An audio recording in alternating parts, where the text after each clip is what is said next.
He was the undisputed king of the game, the strongest player in an invincible virtual world.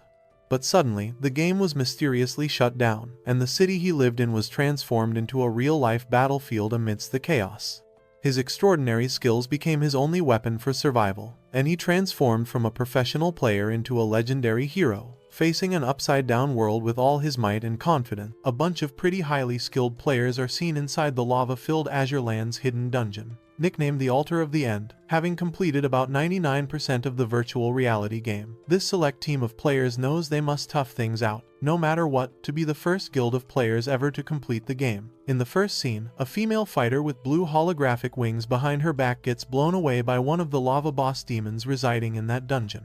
As she settles to catch her breath, enduring all the heat and chaos, the unidentified female fighter stops to wonder where he is. Since their leader hasn't arrived on the battle scene yet, the female fighters decide to buy him more time to show up. To do this, however, she analyzes the hidden lava boss's status, and soon discovers that he only has an HP of 10.5% remaining. Unfortunately, before she's able to do anything, the boss monster unleashes a wide area flame attack after yapping some generic villain stuff. And the female fighter, who's already fatigued, accepts her fate. Luckily for her, just as the flames are about to engulf her, her teammate, who happens to be a defensive type, arrives in the nick of time and sets up a sanctuary shield that completely blocks all of the monster's flame attacks, protecting the female fighter from harm. Soon after evading the attack, the female fighter teases her savior, who happens to be a 4th-rank healer named Saito Meiji, and concludes that they have to hold out until their leader gets there and helps them defeat the monster. A few seconds later, after listening to Saito's advice, the female fighter, a 3rd-ranked battler, Hien Hitomi, returns to battle and rushes the demon monster with a barrage of punches,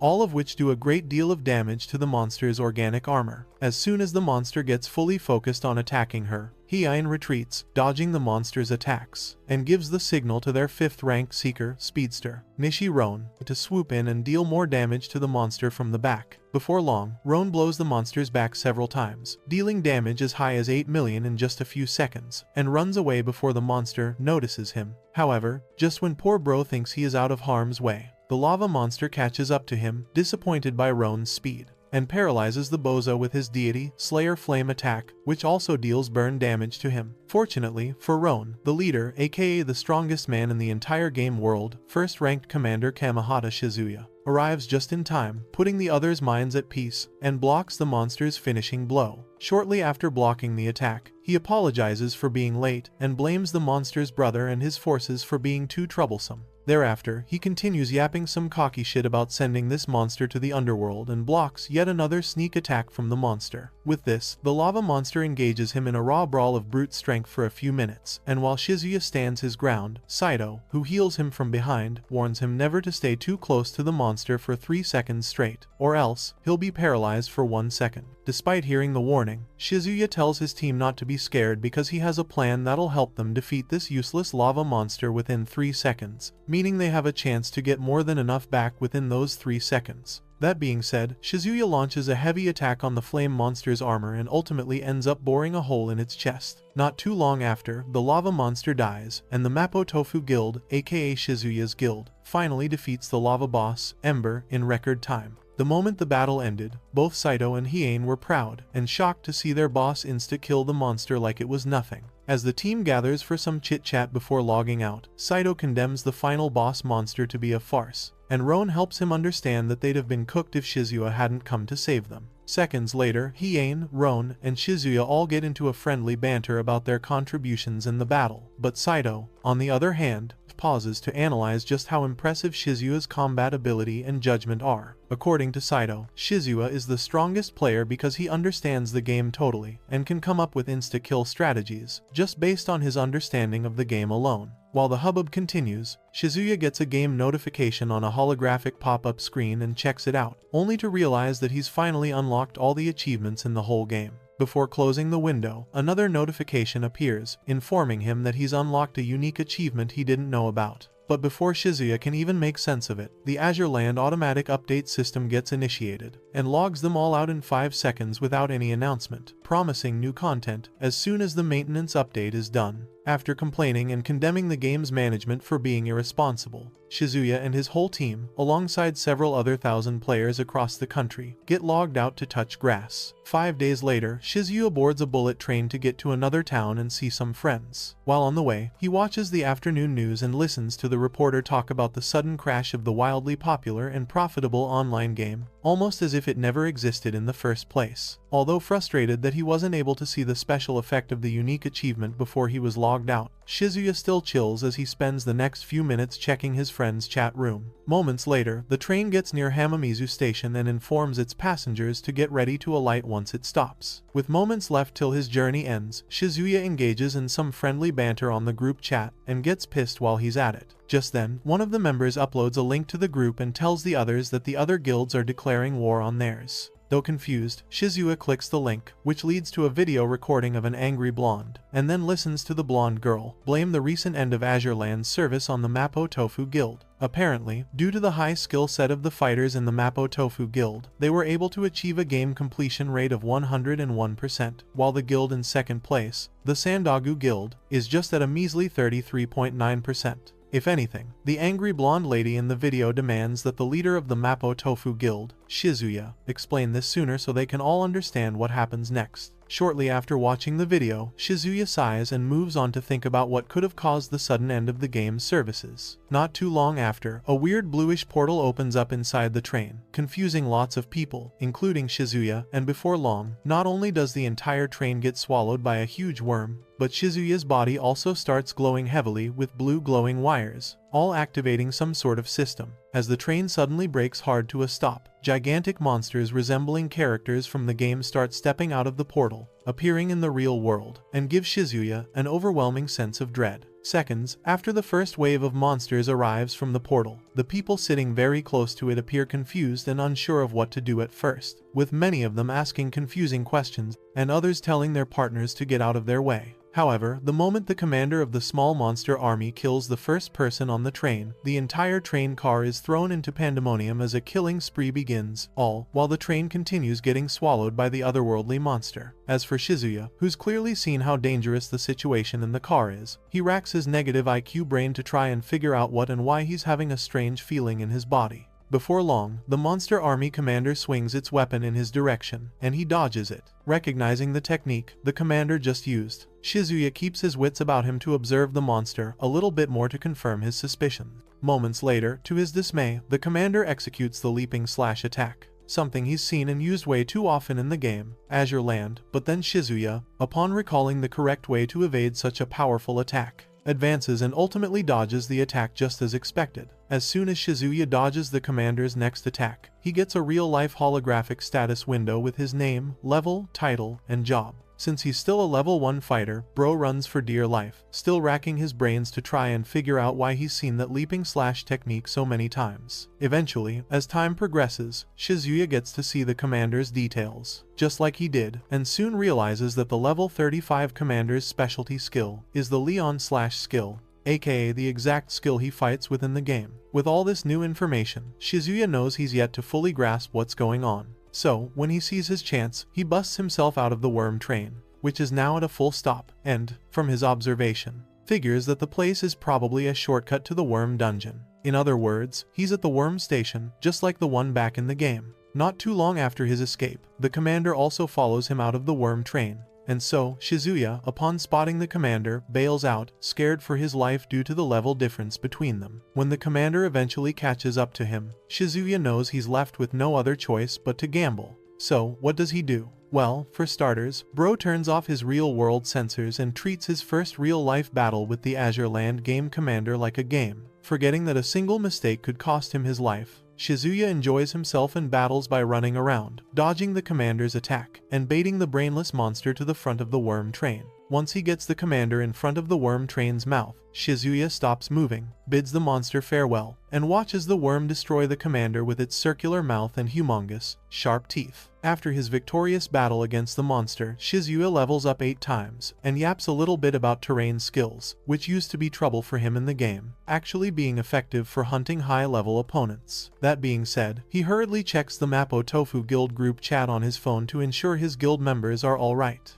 Upon confirming that everyone's safe, Shizuya concludes that Rinkai City must have been the only city to have been taken by the game world. A few seconds later, 3 more monsters, each with levels around 30, approach Shizuya, and so he runs to protect himself for now. Just as he's about to leave that site, he notices a dropped item, which he discovers is the Shattered Commander's weapon from earlier, and analyzes it with his system. As soon as the stats and skills of that weapon pop up, Shizuya marvels over how ridiculous they are, and then wonders if it's seriously possible to get such an impressive treasure that early in the game. Soon after completing his analysis, Shizuya proceeds to fuse the weapon parts together so he can repair it, apparently the Hate Stock skill, which gets activated once he repairs the weapon. Seeing as the commander's already dead, he does wonder why a monster's weapon is suddenly getting a tracking skill for players to retrieve items after they've been stolen. Just then, a King Shadow level 25 monster archer fires a magic arrow at him, and Shizuya, left with no other option, accepts the condition to survive first. Within seconds, he fuses the commander's weapon, unlocking several skills that come with wielding the weapon, including Leon Slash, Brave Flag, Commander, Omniscience, and Omnipotence skills. Albeit shocked to see that all the commander's skills have been unlocked, Shizuya activates Brave Flag, which increases his movement speed, defense, and maximum HP,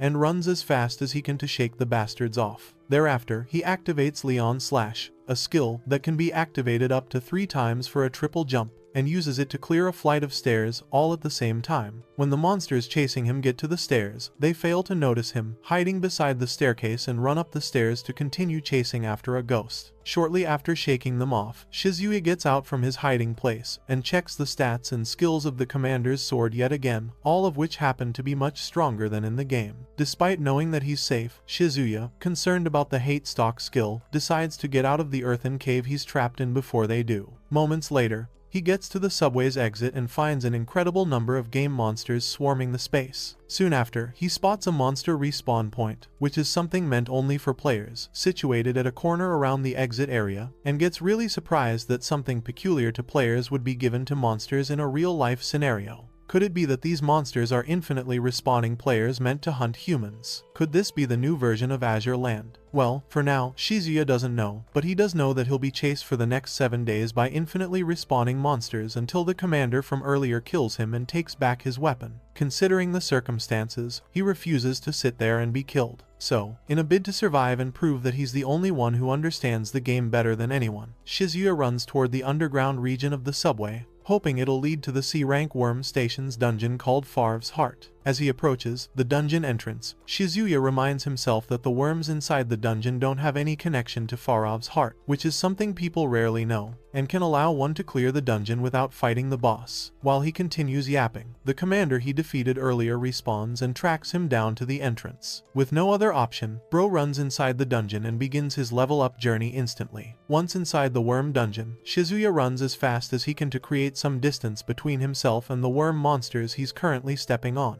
Soon after doing that, he rushes towards the real cave entrance, with the little worm monsters chasing after him, and stops when he reaches a dead end. As the worms keep catching up to him, Shizuya gets desperate and searches the entire wall in front of him, hoping to find where the cave entrance is located. Luckily for him, Bro finds the cave entrance in the nick of time, situated around a spot high up on the wall, and uses Leon Slash's skill to jump toward it. Upon landing safely on the ledge of the cave entrance, Shizuya glances at the worms, roaming and hitting the wall on the ground beneath him for a second, and ultimately waltzes further into the cave. Before long, he arrives at a small pond with little droplets of water dripping from the cave ceiling inside it, and figures he's definitely arrived at the Tears of Farov. Seconds later, Shizuya extends his palm toward the water droplet and gains a plus 0.001 status point increase upon touching a single droplet of the water. Almost instantly, he gets notified that his trial of Farov has already begun, meaning Farov's power can flow into his body and must be uninterrupted, or else, he'll be cursed by Farov himself. While referencing the game, Shizuya reminds himself that he just needs to sit under the water droplets for 3 days to get a 50-point status upgrade. And so, without any hesitation, he sits on the Tears of Farov's pond and begins meditating very slowly for the next few days. A few hours into his meditation, Shizuya gets hit with horrendous mental images of the scene in the train, where it all began, a scene where humans were getting killed left and right by the despicable monsters. For a moment, he racks his brains to figure out why he's seeing all these weird images. But very quickly, he realizes that his mental state is being debuffed,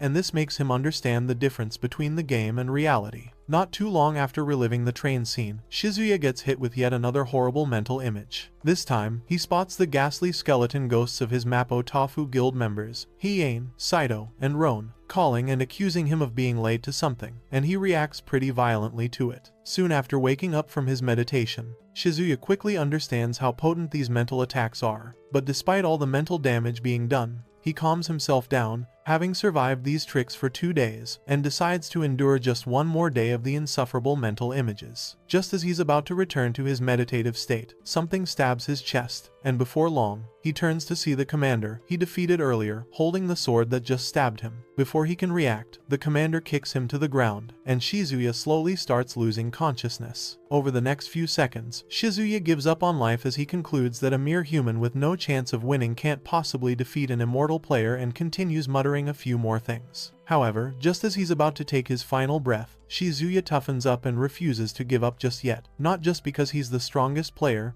but because he's made a pact with himself to never lose to these bozos, no matter how low his level is. Even though bro knows he can't revive anymore, he still fights through the pain with sheer freaking willpower and rises like a warrior. Not too long after, he receives a notification telling him that he's been recognized by Farov and has become one of the worm species. At this point, Shizuya wakes up to the real world and realizes that his death just now was all just an illusion. Seconds later, he gets seriously dizzy and figures it's definitely because he's not eaten or drunk anything for 3 whole days. With this, he heads towards the cave entrance, and, while spotting the worms roaming the ground beneath him, figures that they shouldn't attack him since he's overcome the trial. Unfortunately for him, the moment he gets back on the ground, the dungeon boss worm, aka Big Daddy Worm, shows up and drops one weird egg-shaped material called worm essence from its mouth, rather than fight him. After a brief silence, Shizuya asks the worm if his health will be restored upon eating the essence, and Daddy Worm nods in approval. Having realized that he's been accepted as an ally, Shizuya eats some of the essence and returns to the subway exit. Getting there, he notices some low-level monster players roaming the place, and figures that the high-level players must have left by that time. So, since he's currently around level 25, which is 5 levels higher than the ones roaming around, Shizuya decides to fight them before the high-level players return.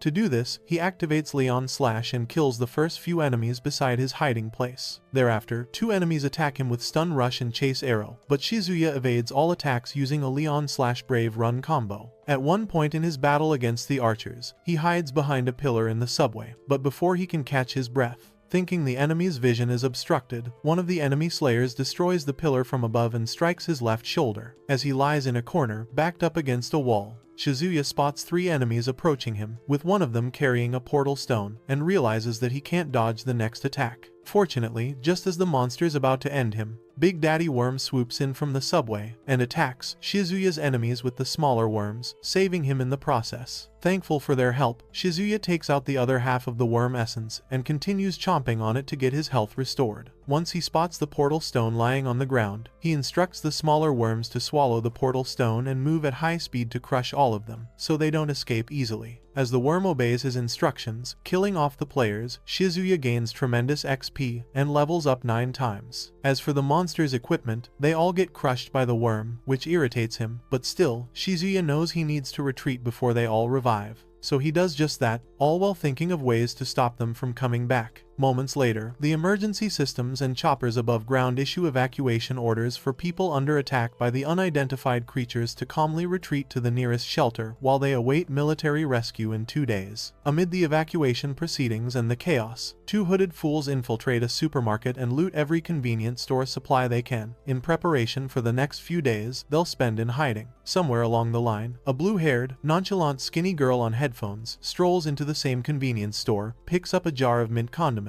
and walks over to the counter to pay for her stuff. When nobody obviously shows up to attend to her, the girl gets a little disappointed and decides to check herself out. Outside, she continues raising her phone, hoping to find some cell signal so she can at least get an internet connection. But unfortunately, she gets none. Irritated, the skinny girl continues walking the chaotic streets filled with monsters, killing people left and right. Worried sick that she won't be able to find new songs to listen to, Just then, a hooded dude grabs her hand and hurriedly pulls her to a corner, making her drop everything she just bought. As the girl raises her voice to scold him for grabbing her like that, the guy shushes her up and waits for the giant monster parading that area to move past them. The moment the monster walks beside them, the hooded guy angrily asks the skinny girl why she didn't really see the monster they almost crashed into earlier, and the stupid girl nonchalantly tells him that it's because she was too absorbed in her phone. Around that same time, the monster, a level 25 shadow assassin type, hears them yap, and so it turns to observe them. The moment the hooded dude realizes that they've been spotted, he pushes the girl forward and makes a run for it.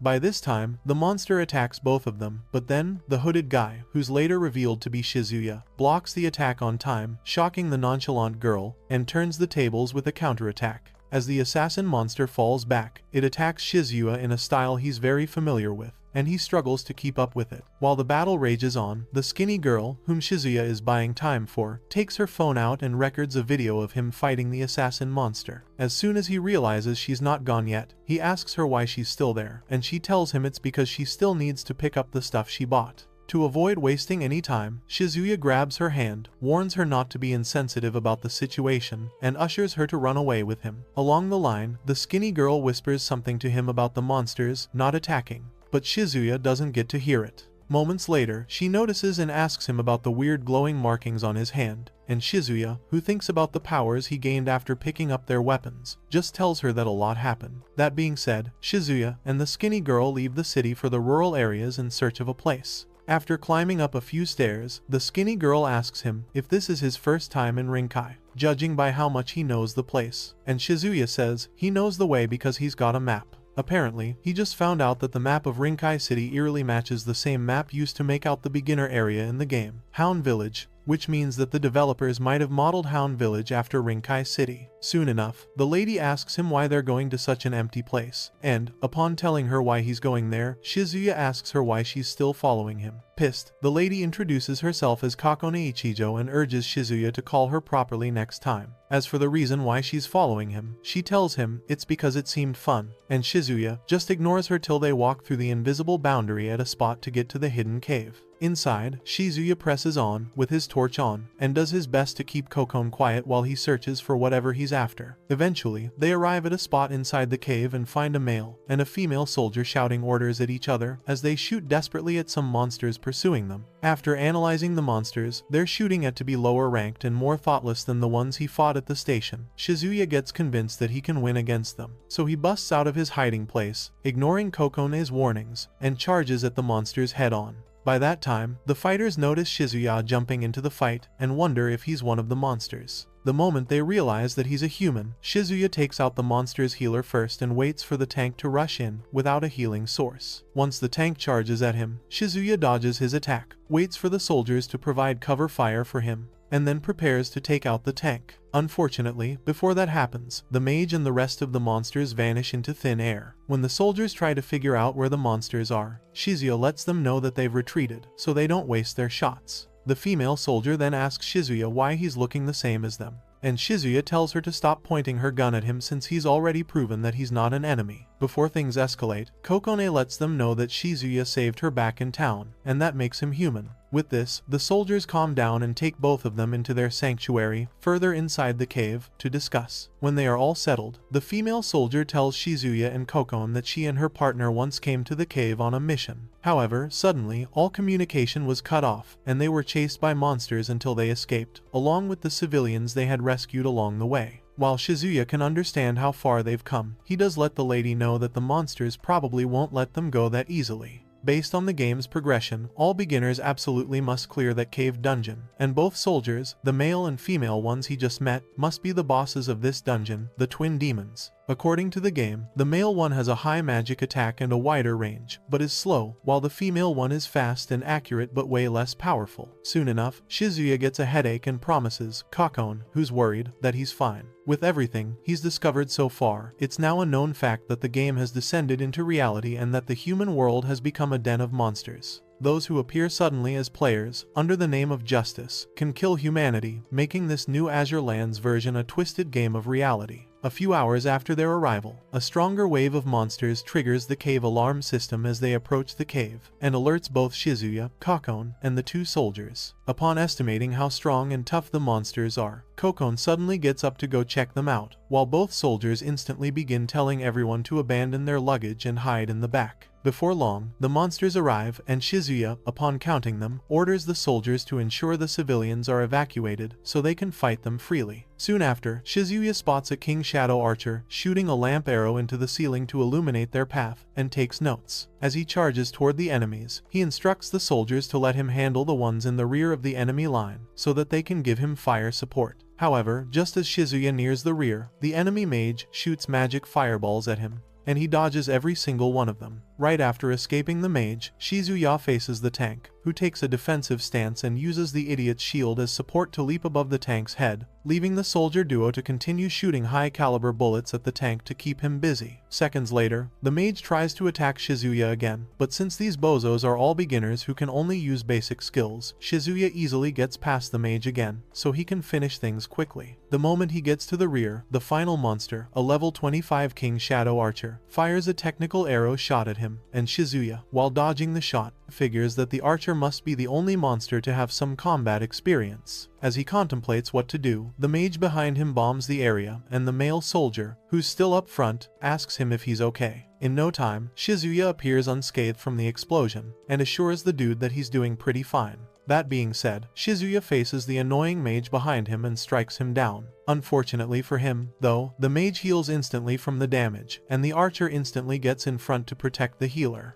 At this point, Shizuya knows it'd be hard to close the distance between them because of the archer, so, to get close, he decides he has no choice but to use the soldiers to force his way to the mage. The only issue he faces now is that this is real life, and they might die if even the slightest thing goes wrong. To avoid exposing them to such risk, Shizuya tries attacking the tank, but the tank pushes him away, and he crashes into the pile of debris behind. When he gets back up, wounded, Shizuya remembers when he used to sacrifice anyone on a whim in the game to turn the tide, but since he's now dealing with real living humans, he's not sure what to do. As he contemplates his next move, Kokon spots a little girl crying in the cave shelter and comforts her by giving her a lollipop. When the girl collects the sweet, Kokon pats her head and asks her if she knows where her mom and dad are. With tears in her eyes, the girl tells Kokon that her parents brought her to the cave and left her there, and Kokon assures her that things will be alright. Before long, the monsters overwhelm Shizuya and the soldiers to the point that they consider retreating after bombing a path, so they can survive for a few more days. But Shizuya refuses to give up just yet, as he uses the brave flag or run skill to increase his and his allies' movement speed and HP. Thereafter, he intentionally walks into another technical arrow shot, apologizing, and then deflects the arrow toward the male soldier's direction, hoping that he doesn't die from the hit. As the male soldier, Takudo, gets hit in the chest by the technical arrow, the crying little girl tells Kokon,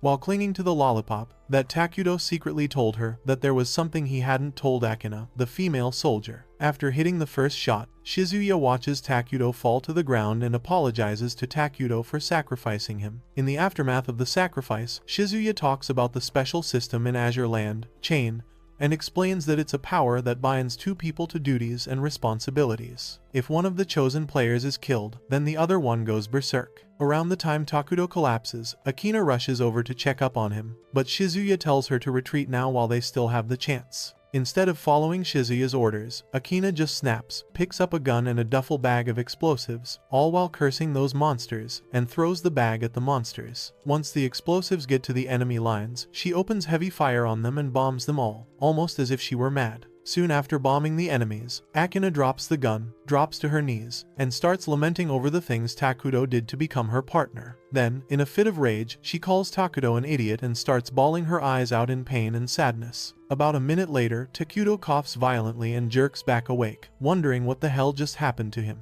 Having seen Takudo wake up unscathed, Shizuya heaves a sigh of relief because his calculations were correct. Apparently, he'd used Brave Flag on himself and allies before the sacrifice to increase their HP and endurance so that the wound of the technical arrow won't be fatal. Shortly after waking up, Takudo stares at the bombed enemies and gets confused, trying to figure out if he was the one who defeated them. By that time, Akina punches him in the chest, calling him an idiot, and almost instantly, a diamond ring falls out of his breast pocket. Confused, Akina picks up the ring and asks Takuto for an explanation, and he tells her that he was going to give the ring, which ended up saving him, to her once they were safe. Without any hesitation, Akina hugs Takuto dearly and lets him know, with happy tears brimming in her eyes, that she's been waiting for him all this time. Soon enough, Kakone shows up to tell Shizuya that they're safe, but Shizuya asks if she understands what the situation is with those two. Having seen the love between the beginner twin demon bosses grow, Shizuya gets really happy to see that it's not a losing game after all, and can see a chance to win. Unfortunately, just 30 minutes later, despair returns again, and Shizuya finds himself facing yet another bigger enemy. Apparently, 30 minutes before Shizuya gets bathed in a pool of his people's blood, Takuto and Akina, the male and female soldiers, had gathered every survivor and advised them to exit the cave with them, so they could find another haven for them to reside in. Before getting the approval of the people, however, one idiot outrightly refused to follow them outside, because the initial reason they were evacuated there, with the soldiers, was that it was safer than outside. As such, going outside, where it's full of monsters, is suicide. As more people join the idiot's side, Akina tells them that the monsters already know that this is their current haven, so more of them will come, and it will be more dangerous for them to stay there. Additionally, Shizuya also tells them that he predicts that the monsters they just killed will revive and be much stronger than before. Having heard Shizuya's warning, the idiot leading the rebellion against the soldiers tells him that it's better they all just stay there and die, since the monsters can revive infinitely. Following this, he then asks Shizuya why they should trust his predictions, when he looks very much like those monsters, but just as Shizuya responds, the idiot proposes that he might be trying to stir up their anxiety to get them to go outside, and then kill them all. At this point, Kakone intervenes and trash talks the fool for saying such bad things about the person who saved their pathetic lives. When she begins saying more hurtful things about the fool, Takuto stops the argument and advises those who want to go outside to come with them. As for those who want to stay, he urges them to wait inside till they call for backup. That being said, Akina tells them all about the safe evacuation place at the airport, and then leaves the decision to anyone willing to join them. Before anyone chooses to leave, the little girl, Kokon, who was petting earlier, pulls Akina's shirt and assures her that she'll follow her and Takuto outside. Thereafter, the others slowly start joining Takuto and Akina's side, and ultimately, the idiot leading the protests earlier also joins them. With the stage set, Akina orders everyone to pack their bags quickly so they can leave in 5 minutes and arrive at the airport before morning. 5 minutes later, when Akina and Takuto lead the survivors toward the cave's exit, Kokon, sensing how smart he is, asks Shizuya to explain how he knows that the monsters will revive and attack again, and Shizuya tells her it's all about correlation. Apparently, the current monsters, which can be considered characters of the MMORPG in the real world, have two absolute strengths. The first is that they can grow steadily using ranks, equipment, and talent. The second, which is the most troublesome part, is the fact that they can revive and continue trying to rank up. When playing the game, a player only needs to clear a dungeon once to advance to the next level, as long as the system doesn't change. As he notices Shizuya spacing out, Takuto asks him why he's so calm, and Shizuya says he's just copying them. Well, Takuto tells him that even though they're trained soldiers, they haven't been trained to fight monsters like that. In other words, they're reaching their limits both physically and mentally. Seeing this, Shizuya asks him why he and Akina are pushing themselves so hard, even when they know that they can't protect everyone there. And Takuto, just as he's about to respond to his question, notices a weird emblem on the wall up front. Spooked, Takuto tells them that there used to be a national emblem and flag there, and then asks them why it's on something like that. When nobody answers him, he talks about the first time he saluted the emblem, and then tells Shizuya to run away with Akina if it comes down to it. Around this same time, Kokon asks what they plan on doing with Kotona-chan, the little girl she was petting earlier, and Takuto tells her Akina won't leave her because her family's dead. This is so because Akina sustained a wound at a young age, which made her unable to bear children, making it understandable as to why she never said yes when Takuto confessed to her. Seconds later, as they continue their journey, a familiar technical arrow shoots past Shizuya and the others and hits little Kotona in the chest. At first, Takuto and the others didn't know what had happened, as they tried to make sure everyone was alright. However, when they all spot Kotona wounded and on the ground, struggling to call Akina's name, Akina loses her shit and snaps yet again. Even when Takuto advises her to get back from danger, Akina charges at the archer, with Shizuya, Kokon, and Takuto chasing after her, and fires several shots at the archer. Considering how proficient the archer is, Shizuya knows that there's no way he'd miss his shot in an unguarded situation. So this means that the enemy's target from the start was Kotona, the weakest link in their formation. With Akina shooting desperately at the archer, who's busy running away, Takuto catches up to the angry lady and urges her to calm down. Just seconds after shooting the stupid archer down, a much larger monster crushes them by stepping on them as they move toward the exit, and Shizuya curses himself for not remembering sooner that the sea golem is an allied unit for the player faction in Azure Land. Turns out that these golems are designed to guard dungeon entrances as NPCs to prevent enemy forces from blocking the gate. Since the service started, however, some players exploited a bug in the hate system and lured enemies to the dungeon's entrance for an easy defeat during boss hunts. Soon after killing poor Takuto and angry Akina, the sea golem raises its huge leg off the pool of blood and lets the archer absorb their essence to get the dungeon reward, Conqueror of the Hidden Cave. At this point, Takuto fully realizes that these monsters only see humans as monsters they have to kill to clear the game, meaning that their rage, hatred, and emotions are merely designed for their entertainment. With that said, Shizuya drops the duffel bag full of broken weapons from the previous victory and activates Omniscience and Omnipotence, ignoring the warnings, to fuse all the broken equipment. Before long, he unlocks a whole bunch of materials and skills, and decides to manipulate the errors occurring in the game to beat the shit out of the archer. In his first attack, Shizuya slices the archer in half with an additional charge attack, and then asks the archer if he can understand the feelings of those left behind. As the archer dies a second time, Shizuya unlocks a bunch more skills, and creates a path for the others to run for safety, while he takes on the missions of Akina and Takuto by facing the sea golem and avenging them. As the golem makes its first attack, Shizuya analyzes it to be a level 40 golem that reduces damage from non-siege types by up to 50%. Normally, he knows he shouldn't fight the giant head-on, but then, given the situation, he knows he needs to buy a little more time to allow the evacuees to escape the golem's wrath. That being said, Shizuya keeps the golem busy by dodging its first attack and shooting rapid mana magic fireballs at the golem's head. Having seen just how effective his speed is against the golem's attacks, Shizuya realizes that he just might be able to defeat the golem in record time. To his dismay, however, after enduring Shizuya's fireball attack, the golem activates a Cyclops laser attack thing called X-Rush from its forehead and redirects it at Shizuya. When he obviously dodges the laser attack, the golem spins its head at an insane speed to make the attack a 360 wide-ranged attack. By this time, Shizuya knows he can't dodge such a devastating attack, so he activates a defensive stance and ultimately gets blown away by the golem's laser attack. Shortly after the attack, Shizuya gets back on his feet, injured, and complains about the slow evacuation of the citizens. Just then, the golem raises both its hands to do a Hulk smash on poor Shizuya, who knows he can neither heal nor dodge, as both will take too much time and strength. With no other options left, Shizuya resigns to fate and accepts the end of his life. Luckily for him, just before the golem smashes him to liquid, Kokon dashes out of the evacuation line, attempting to help Shizuya out, and falls to the ground right beside the golem. Around that same time, the golem's aggro shifts towards Kokon, almost as if it was concerned for her, and Shizuya, who's seen this, pauses to think about the situation.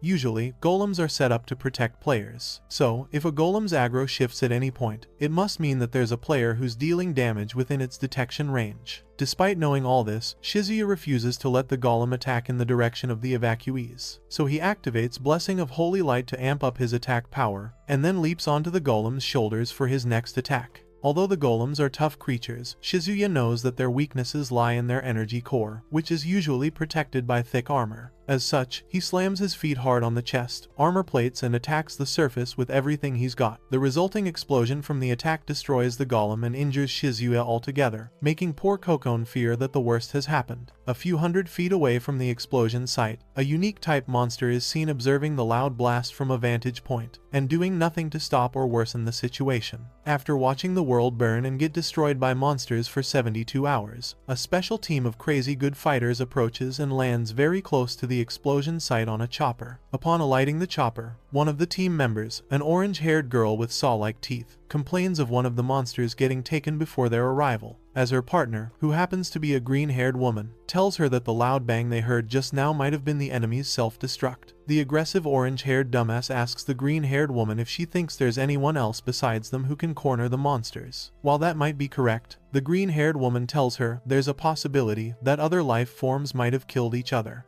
Seconds later, the unique type monster that had observed the explosion earlier approaches the ladies calmly. But the orange head, having noticed it to be an elite monster, gets too hasty and attacks it, hoping she'll get entertained by the strong one. While the battle begins, the green-haired one apologizes on behalf of her orange-haired partner, Satsuki, for her brash behavior and decides to join her in the attack as well. Not too long after, the unique monster humbles both of them and leaves right after knocking Satsuki down and holding her partner at knife point. While the top-class monster heads towards Rinkai City, Satsuki gets up and calls the monster out for not dealing the final blow. But the green-haired woman, on the other hand, figures that there might be another big target the monster's hunting down. 24 hours after the golem explosion, Shizuya wakes up in a girl's room, confused, and sits up, only to notice that his right hand, the one that was destroyed in the explosion, is now different from before. Seeing this, Bro figures that the heat from the sea golem's core melted him and triggered his signal trait to absorb the shadow fragments to restructure his destroyed right hand. To confirm this, he checks out the traits of his omniscience and omnipotence skill, and soon realizes that the skill also absorbs boss monster traits and skills. After thinking about several other skill sets peculiar to him, Shizuya snaps out of it and tries to figure out why he's there in the first place. Soon enough, he perceives the aroma of good food and a terrible singing voice,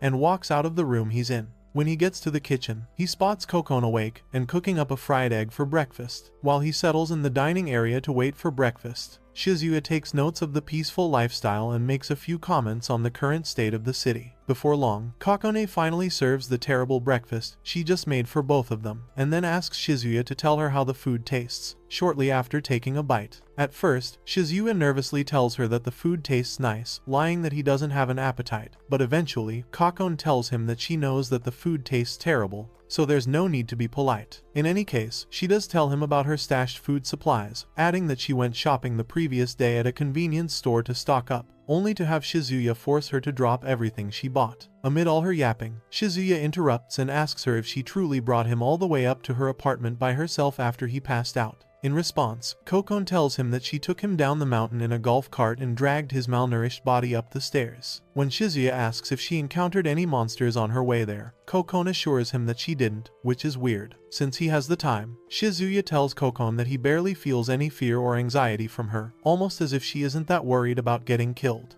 And he asks her to explain why. By this time, Kokone knows she can't hide her unique trait anymore, so she tells Shizuya that she's definitely tried to force the monsters to attack her the moment they appeared in the real world. But unfortunately, no matter what she does to make them notice her, they just don't attack her. Upon remembering the time she threw rocks and small stones at the monsters, who didn't even notice her, Kokone tells him that they also don't even look at her at all. Now that she thinks about it, she tells Shizuya that maybe he has some kind of superpower, like his right hand. Sensing she might be right, Shizuya asks her if she can see any strange message panels, like they do in a game, and Kokone tells him that she doesn't. Moving on, Shizuya reshapes his right hand into a spiked weapon and tells Kokone that his abilities are connected to a game called Azure Land. Having analyzed his past experiences, Shizuya tells Kokone that the disaster happening in the world at that instant is directly correlated with that stupid game. Despite not knowing much about games, Kokone cracks a weird joke about her superpowers being superior, and Shizuya just ignores her to think about how cooked humanity is at the moment. That being said, Kokone asks him what he plans on doing now, and Shizuya advises that they leave Rinkai quickly and head to Kaijo to meet up with his comrades and confirm their safety. Almost instantly, Kokone tells him she'd like to tag along with him.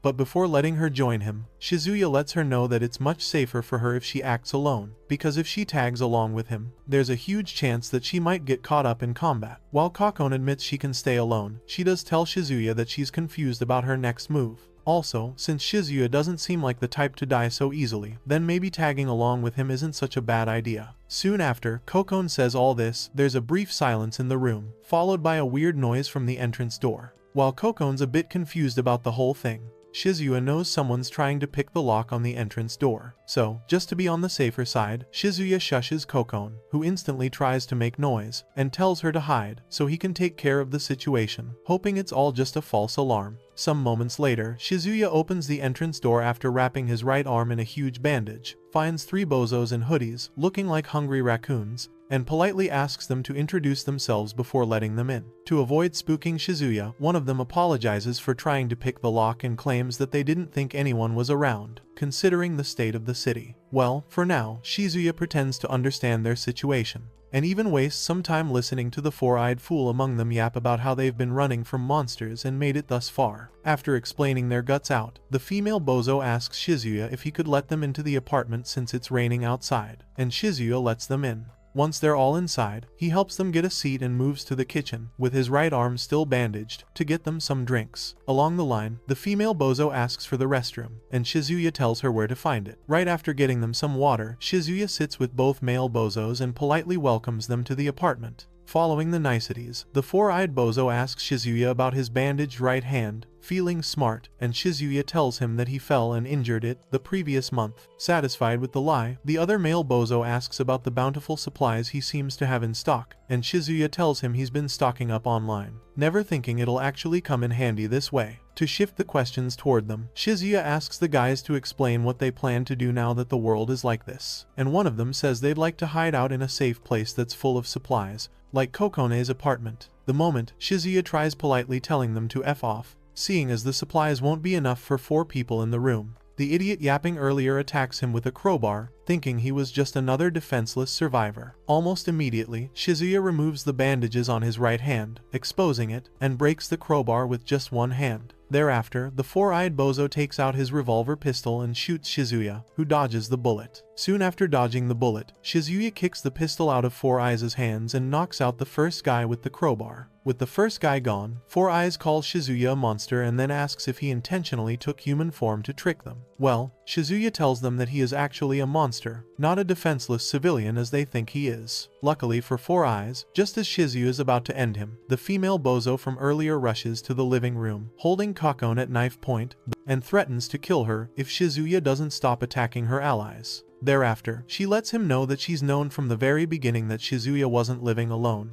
judging by the looks and feel of the room. By this time, Kokone apologizes for getting caught, but Shizuya blames himself for underestimating the most terrifying existence in this world, where order has collapsed, a creature called a human. In the silence that ensues after Shizuya blames himself, the female bozo thinks about how she perceived the nice smell while searching an empty room earlier, and drew such bad luck, getting entangled with such a strange person like Shizuya. With no time to waste, Shizuya urges the lady to hand Kokone over so he can let her take her companion back. But the idiotic female, who doesn't know that Shizuya's arm is a long-range weapon, tells him to hand over 3 more boxes of supplies before she lets Kakone go.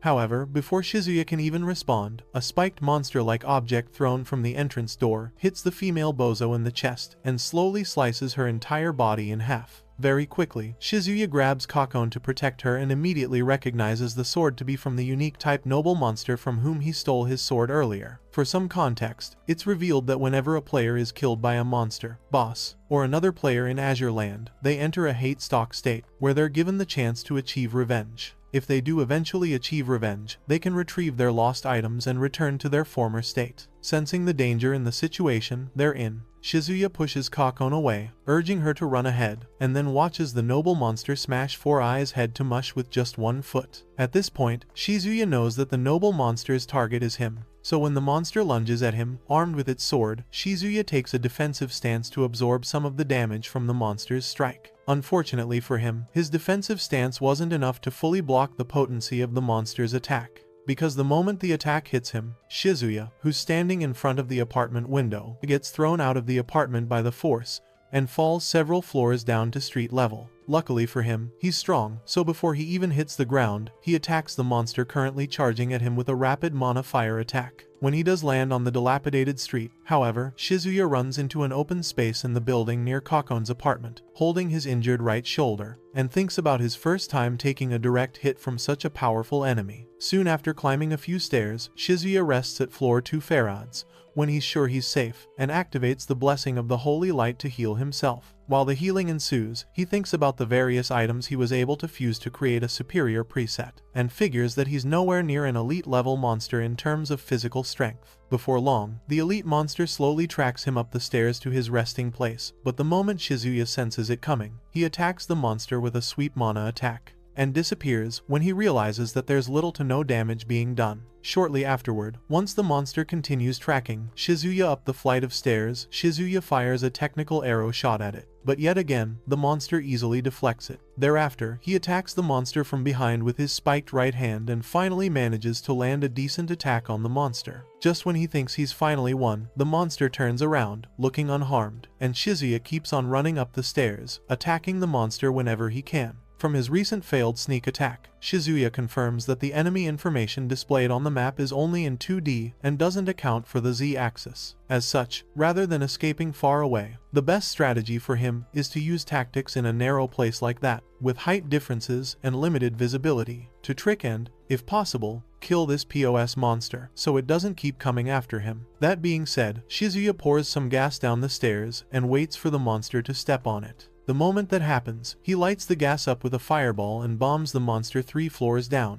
In the aftermath of the explosion, Shizuya gets the shock of his life when he spots the noble monster not just unscathed from the fire damage, but also healing from some priest-type magic he recognizes as Saint Breath. By this time, Shizuya figures that there must be other shadows situated around that building, but for now, there's no way for him to confirm that yet. As the pursuit continues up the stairs, Shizuya finally accepts the fact that these bozos are on a completely different level than the ones he fought in the cave. Also, about the incident on the train, Shizuya admits that he only survived because of the skill he knew and the terrain, which was to his advantage. But even now, he knows this bastard won't give him a second chance. As he continues running up the stairs, Shizuya spots some lightning in the sky through one of the windows, and suddenly gets an attack plan to defeat that monster. Around that same time, Kokon comes down from her apartment and searches for Shizuya in the rainy streets, especially after hearing an incredible noise coming from the building. Amid her search, she spots the priest monster right in the middle of the street, extending healing magic toward the building where its master is, and stops to wonder if the priest is an ally of that big monster from before. With no answers in sight, Kokon looks around her to figure out a way she can help Shizuya defeat that priest. Upon looking around for a bit, she spots a jeep behind her, jumps inside, and turns the ignition to bring the jeep to life. Since driving the jeep into the priest won't make them target her, Kokon steps on the pedal and rams the jeep into the priest. About 30 minutes before Kokon even found the jeep, Shizuya, after running up several other floors via the stairs, finally makes it to the roof of the skyscraper building he's on. Seconds later, his pursuer, the elite-level unique-type monster, joins him on the roof, and Shizuya instantly realizes that he's been cornered. With nowhere else to turn to and no options left, Shizuya decides to fight for his survival,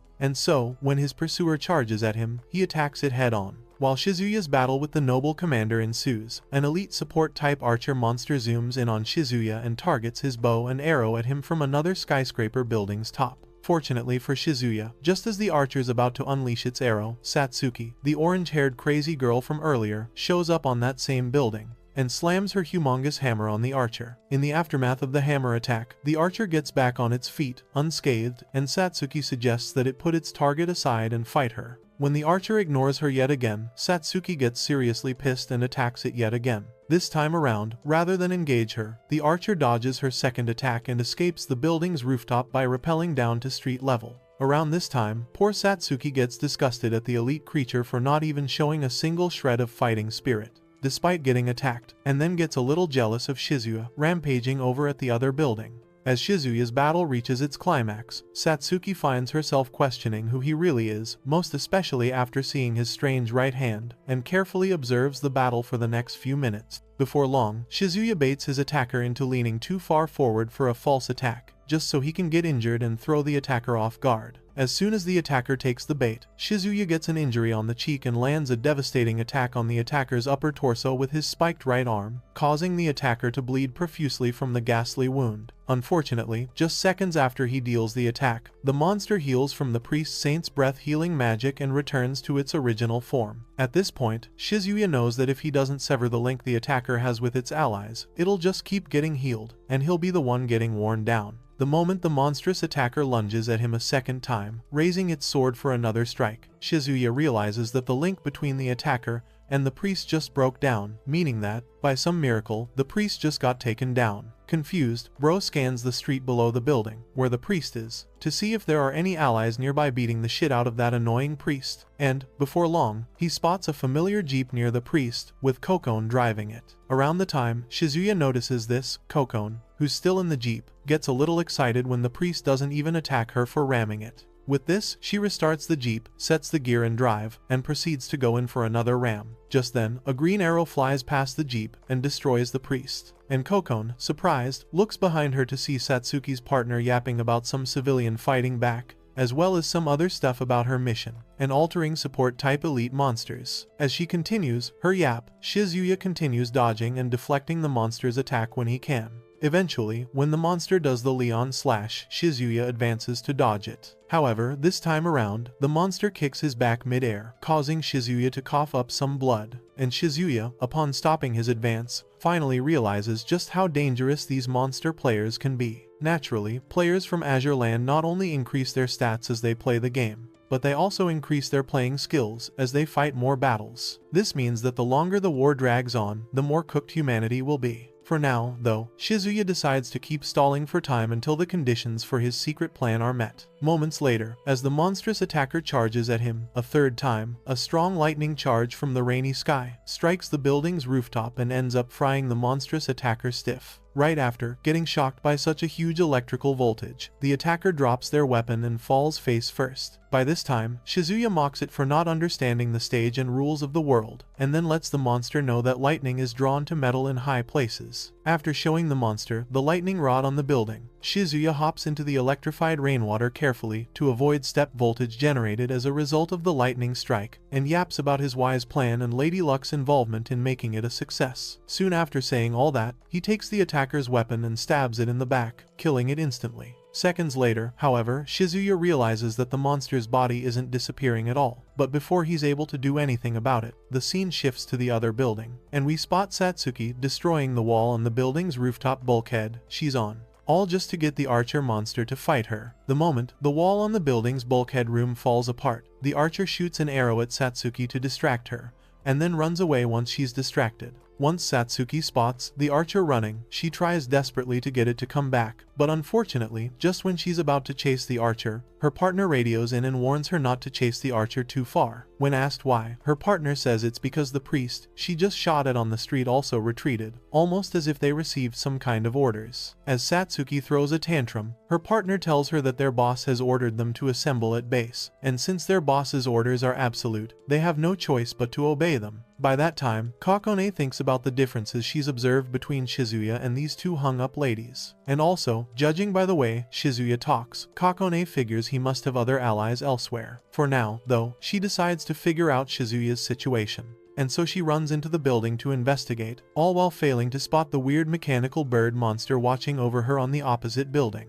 A few hours later, a fleet of rescue choppers flies toward Kaiju City to provide backup to the soldiers trapped on the front lines in the city. On their way there, one of the rescue choppers, nicknamed Cat 5, coordinates with HQ, sharing their location longitudes and latitudes, and soon receives fresh orders from HQ to change course immediately to carry out a rescue mission in Rinkai City. Upon receiving the orders, Cat 5 informs HQ that the medical equipment on board their chopper, as well as the carrying capacity, is limited, making carrying a large number of injured persons almost impossible. As the pilot requests backup from the other units, HQ lets them know that their rescue targets are one male and one female, making them just 2 persons in total. Before accepting the new orders, Cat 5 asks HQ if the distress signal was transmitted by Unit BY-183, which is Akina and Takudo's unit, but HQ ignores their question and proceeds to do their thing. At this point, Cat 5 keeps flying till it arrives in Rinkai City and lands somewhere in the debris, near Shizuya and Kokone. The moment Shizuya and Kokone make a move to get inside the chopper, the pilot, who's shocked to see them, asks them to identify themselves, adding that he'd assumed that the male and female personnel were supposed to be military. While entering the chopper with his right hand exposed, Shizuya tells the pilot that Takudo and Akina accepted a refugee rescue mission,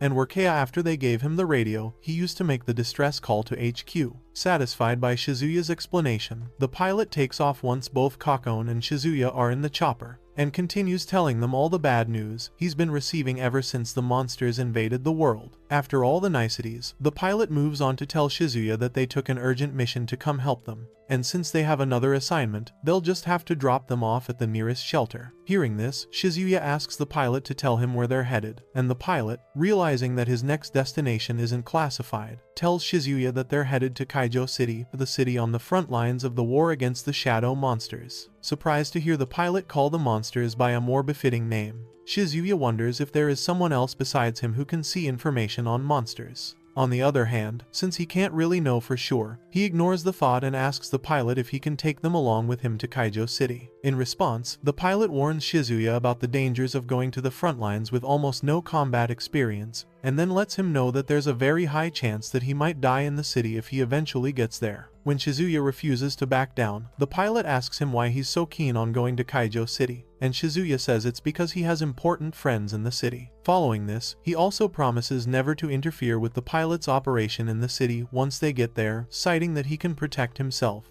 And the pilot, satisfied by his response, decides to fly him there since he looks strong enough. Shortly after settling things with the pilot, Kakone teases Shizuya, asking if his important friend is a girl, and Shizuya tells her that although the one who lives in Kaiju City is a woman, there are also others heading there too. That being said, he asks Kokone if she has an issue with him meeting with a woman, and Kokone says she's just envious because she doesn't have that many friends. Moving on, she stretches, all while complaining about the propeller making her sleepy, and then leans in on Shizuya's shoulder to take a nap for the rest of the flight. After which, Shizuya also does the same. By evening time, Shizuya wakes up to the unfamiliar, eerie sounds of battle, with machine gun sounds, AR, and explosions rocking the very core of Kaiju City, as military personnel do their very best to take down these shadow monsters. Seconds later, the pilot radios in his arrival on the front lines to HQ and aggressively flies his chopper, while Shizuya stands at the edge of the chopper to observe the current tide of battle. Judging by how chaotic the entire scenery is, Shizuya undoubtedly realizes that humanity is at war with the shadow monsters, and so he continues observing. Soon after, watching the bombers bomb the heck out of one of the shadow mages, who just killed off a whole bunch of soldiers with one spell, Shizuya watches from the chopper as one of the dragon-like flying shadow monsters latches onto another attack chopper and destroys it in an instant. The moment the other pilots realize that the signal vanished in an instant, one of the monsters is seen in another scene moving what seems to be chess pieces across a chessboard, and ultimately ends up summoning a giant shadow monster to destroy humanity's forces with only a few attacks. As the giant's rampage over the city begins, Shizuya reveals that there's one more hidden reason he's going to Kaiju City, a reason that he hasn't told anyone yet. If, peradventure, the reality of the world is the same as the game world, then the fortress that players in Azure Land should attack first is the room tower in the big rank battlefield, aka a C-zone. That being said, Shizuya and Kakone continue trying to get a safe landing spot for the chopper, while the pilot, who still struggles to navigate his way through the heat and chaos, he complains over how useless the army's modern warfare weapons are against these shadow monsters. Seconds after complaining, he tries shooting down a flying shadow monster with his chopper's machine guns. But just then, he realizes very quickly that the fire control radar isn't working properly, and tells Shizuya about their problem. Hearing this, Shizuya advises the pilot to aim manually, since the malfunction is probably the effect of a barrier, and the pilot takes his advice. As he aims at the flying monsters, Shizuya accepts the fact that modern warfare relies heavily on information as a potent weapon,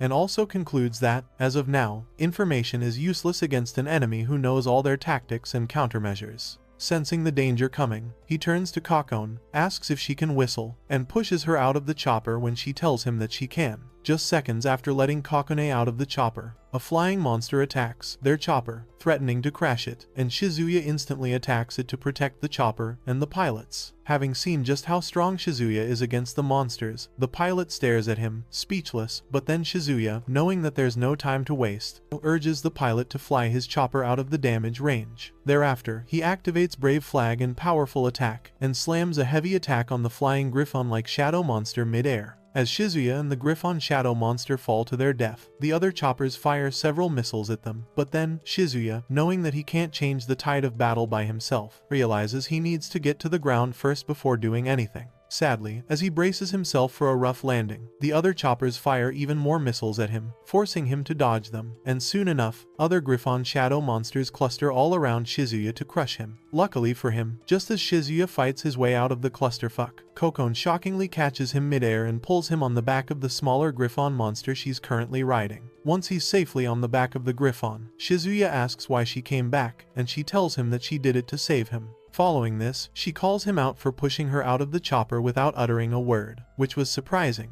and then adds that she finally understood the reason why he needed her whistle mid-fall. As it turns out, seconds after falling off the chopper, Kokon whistled and called up the little Griffon shadow monster that's currently helping them. Not too long after Shizuya joins her on the Griffon's back. However, the Griffon starts behaving erratically, and Shizuya tells Kokon that it's probably acting like that because it doesn't consider him an ally. For some context, it's then revealed that a Griffon is a monster possessing order and virtue attributes, as well as a trait called Bond of Wisdom, which makes it instinctively help players falling from the sky. Before long, Kokon's Griffon intentionally crashes into a skyscraper with Shizuya and Kokon on its back, and Shizuya, upon surviving the crash, reshapes his right hand to destroy the Griffon to avoid further destruction. Seeing this, Kokon stops and begs him to let her talk to it first, and Shizuya lets her do her thing. Once she gets back on the Griffon's back, alongside Shizuya, Kokon comforts the Griffon, assuring it that Shizuya is an ally who won't hurt it, and then urges the Griffon to slowly let them down to street level safely. As the monster obeys Kokone's order, a shocked Shizuya slowly realizes that he's never met a player who can communicate with a monster in that manner before. Usually, to players, enemies are just numbers that drop XP and loot, because nobody ever thinks of interacting with monsters in a game. However, to even think that an irregular like Kokon would even pull something like that off, Shizuya figures she might be an even more unique existence than he is. That being said, Shizuya snaps out of his soliloquy, and the Griffon drops both of them in a river before flying away after Kokon thanks it for the help. Shortly afterward, as both of them navigate their way to the riverbank, Kokon asks Shizuya why he's suddenly become so quiet, and he just lies and tells her it's nothing. Soon enough, they walk out of the river with wet clothes and set up a fire to warm themselves up. About 30 minutes after getting dropped, Kokon asks Shizuya, while drying her hair by the fire, what he plans on doing now, and Shizuya tells her that at first glance, he never expected the situation with Kaiju City to get that bad. For starters, the Shadow's advance has spread as far as the Koto district, which is bad in itself, and this puts his friends at an even greater risk than he initially thought. The moment Kokon asks if he knows where his friends are, Shizuya gets up to look for them. But then she warns him not to go out alone because it's going to be pretty dangerous for him. By this time, Shizuya tells her that he can't turn a blind eye when his friends are in danger, and Kokon, irritated by his stubbornness, complains a little bit. Seconds later, when she tells Shizuya that she has a plan, Shizuya asks if she'll also come along with him, and Kokon tells him it's only logical she does, since the shadows don't attack her anyway. While Shizuya tries to warn her not to rely on her trait too much, Kokone shuts him up and urges him to describe his buddies so they can split up and search for them. After a brief silence, Shizuya talks about their last offline meeting, which was 2 years ago, and then pulls up a photo of himself and his friend group from that time. As she stares at the photo, Kokone teases him for striking a pose, and then turns her attention to the girl sitting next to him in the photo, Hien Hitomi. Seeing the aura around her, she asks if Hien Hitomi is from some wealthy family, and Shizuya tells her that even though he doesn't know what her life is like in the real world, he does know that she's not the same person Kokon thinks she is. Having said all that, Kokon pretends to understand his position and promises to find her for Shizuya. At this point, Shizuya takes out his phone to tell her about the meeting places he's jotted down. But Kokone yanks his phone from him, pushes him out of the way, and calls her Griffon to come pick her up. As Shizuya watches Kokon leave on the Griffon, he complains a little and then reveals that he intends to let her go because he can't risk involving her in his plan from then on. That being said, Shizuya returns to recon duty and spends the entire night searching for clues. The following morning, Shadow Monster reinforcements march towards Kaiju City, holding up flags and mounting horrifying zombie horses with red eyes, and slowly approach the rear of humanity's forces. Moments before they arrive, however, one of the human soldiers, phones, all snipers, informs them that the enemy's main force is cavalry and archers, so they shouldn't fight them in the open, and then urges them to draw the monsters to the park instead. Around that same time, Shizuya, who's nearby, spots a shadow monster planning a sneak attack on a human sniper who currently has his scope on one of the elite level support type monster priests, healing the monster's main forces on the battlefield. Luckily for the sniper, just as the shadow monster is about to kill him, Shizuya exposes himself and kicks the shadow attacker away from the sniper. As the sniper notices the hubbub behind his back, Shizuya takes out his military-grade pistol and fires several shots into the monster's body, killing it in the process. Upon realizing that this strange person with a weird right hand just saved him, the sniper thanks Shizuya and then asks what unit he's from. Ignoring the question, Shizuya asks the dude to tell him where the nearest command post is located, and the sniper describes the place to him. Soon after listening to the description, Shizuya realizes that the location is exactly like the key point in the game, aka the Nest Core. He feels that if he can make it there, then he can meet the core forces of humanity once and for all. With this, Shizuya instantly dashes toward the Kaiju City subway station, right after making sure to keep his right hand hidden just to be on the safer side for now, and leaves humanity's main forces behind. Minutes later, Shizuya finds himself in an empty subway waiting area, so he casually walks around to get a feel of the place. Since humanity still controls that part of the city, Shizuya figures the subway should still be fully operational, he just has to look hard enough. At one point in his tour, however, he gets so distracted that he doesn't notice the thin laser light lines crossing his path. Once his right hand touches the laser lines, the subway ceiling beams to life with several automatic machine guns, and before Shizuya can even do anything about them, they rain down heavy bullets on him. With no time to waste, Shizuya instantly creates a defensive shield using his right hand's power, but the moment the guns stop firing, he destroys them all with a rapid mana cannon. As soon as he's done destroying the ceiling machine guns, Shizuya yet again finds himself facing dozens of soldiers up front, with all their assault rifles carefully pointed at him and threatening to fire at will. To avoid unnecessary bloodshed, Shizuya raises his hands and lets them know that he's a human just like them. But, to his dismay, one of the soldiers not only spots his right hand but also asks his colleagues why Shizuya triggered the shadow exclusive alarm in the first place. While they try to find answers, Shizuya gets the shock of his life when he hears the word shadow exclusive alarm because, if this soldier's in his right state of mind,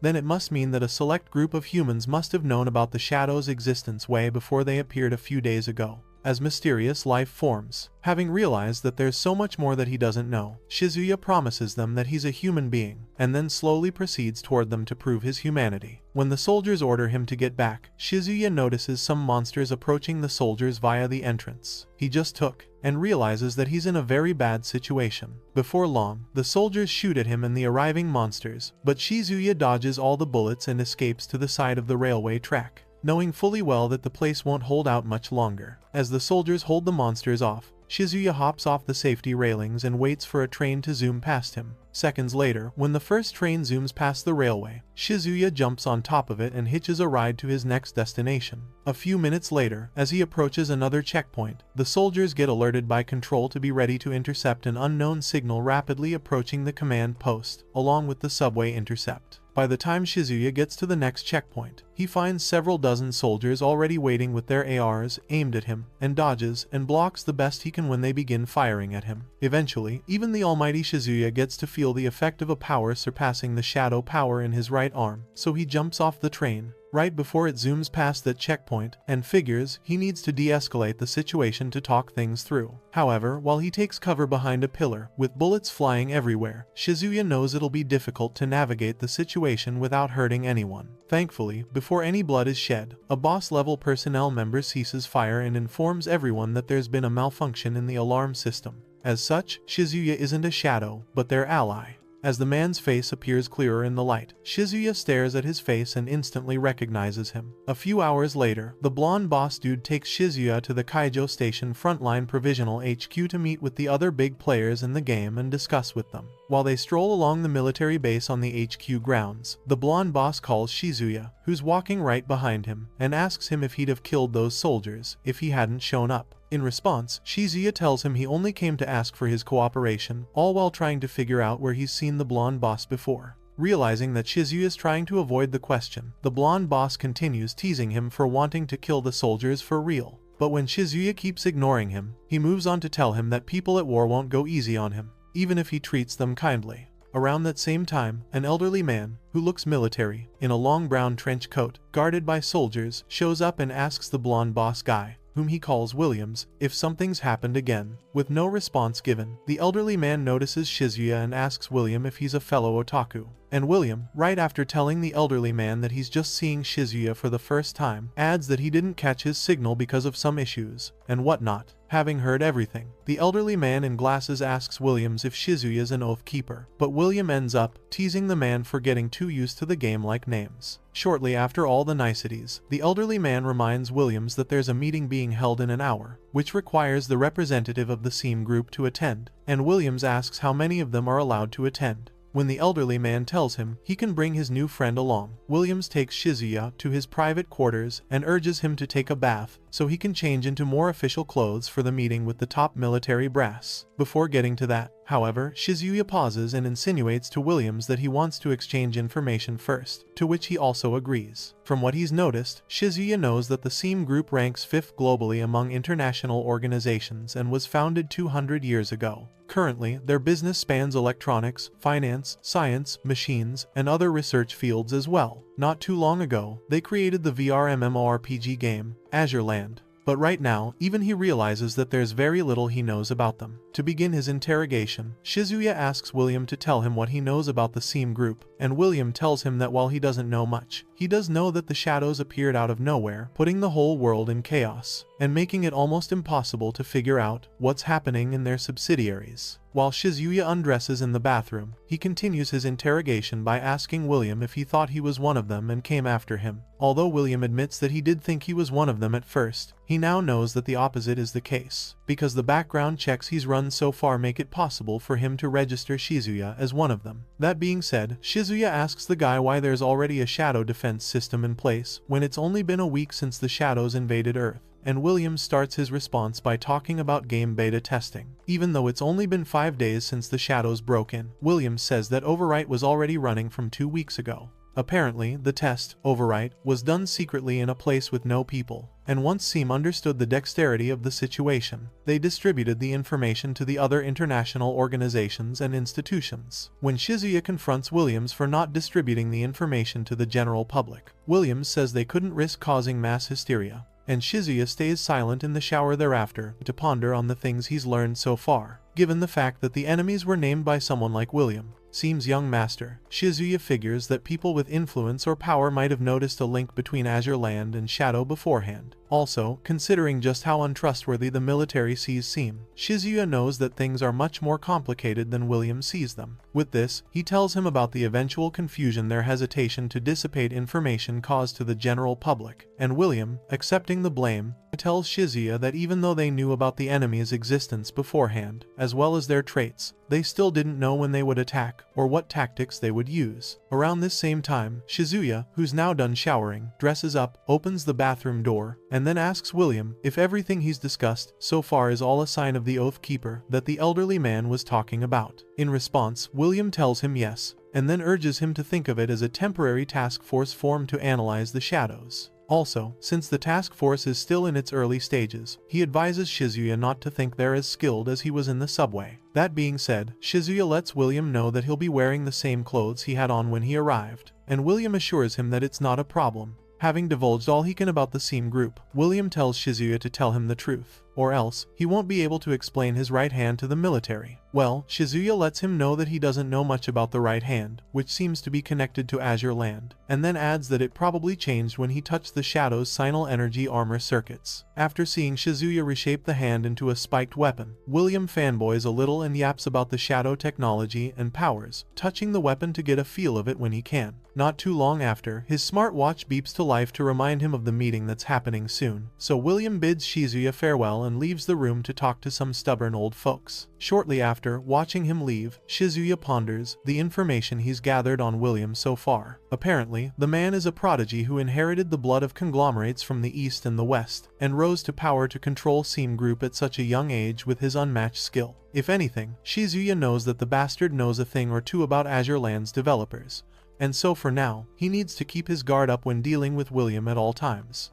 In the opening presentation, a female military official explains the nature of the invasions breaking out across the globe, citing that Kaiju Station was the Shadow's aim from the very beginning, and then adds that the enemy forces are currently attacking other areas to disperse their forces so they can strike HQ once their defenses are worn down. So far, the lady says they've taken advantage of the open terrain of the enemy's force to set up a sniping force along the Takano River, and as of that point, they're successfully holding the enemy back on the east side of the river because the enemy forces have retreated from the front lines and are currently at Toyland. In other words, the enemy's HQ invasion plan has failed. As the lady continues talking about plans to strengthen the eastern part of Kaiju, all just to watch the enemy's movements, William interrupts the meeting and asks the female official, as well as the other old military men there, if they can revive. With no response given, William moves on to let them know that while humans can't, the shadows can. As such, after analyzing a captured shadow, William explains to the officials that his team discovered two components in their framework.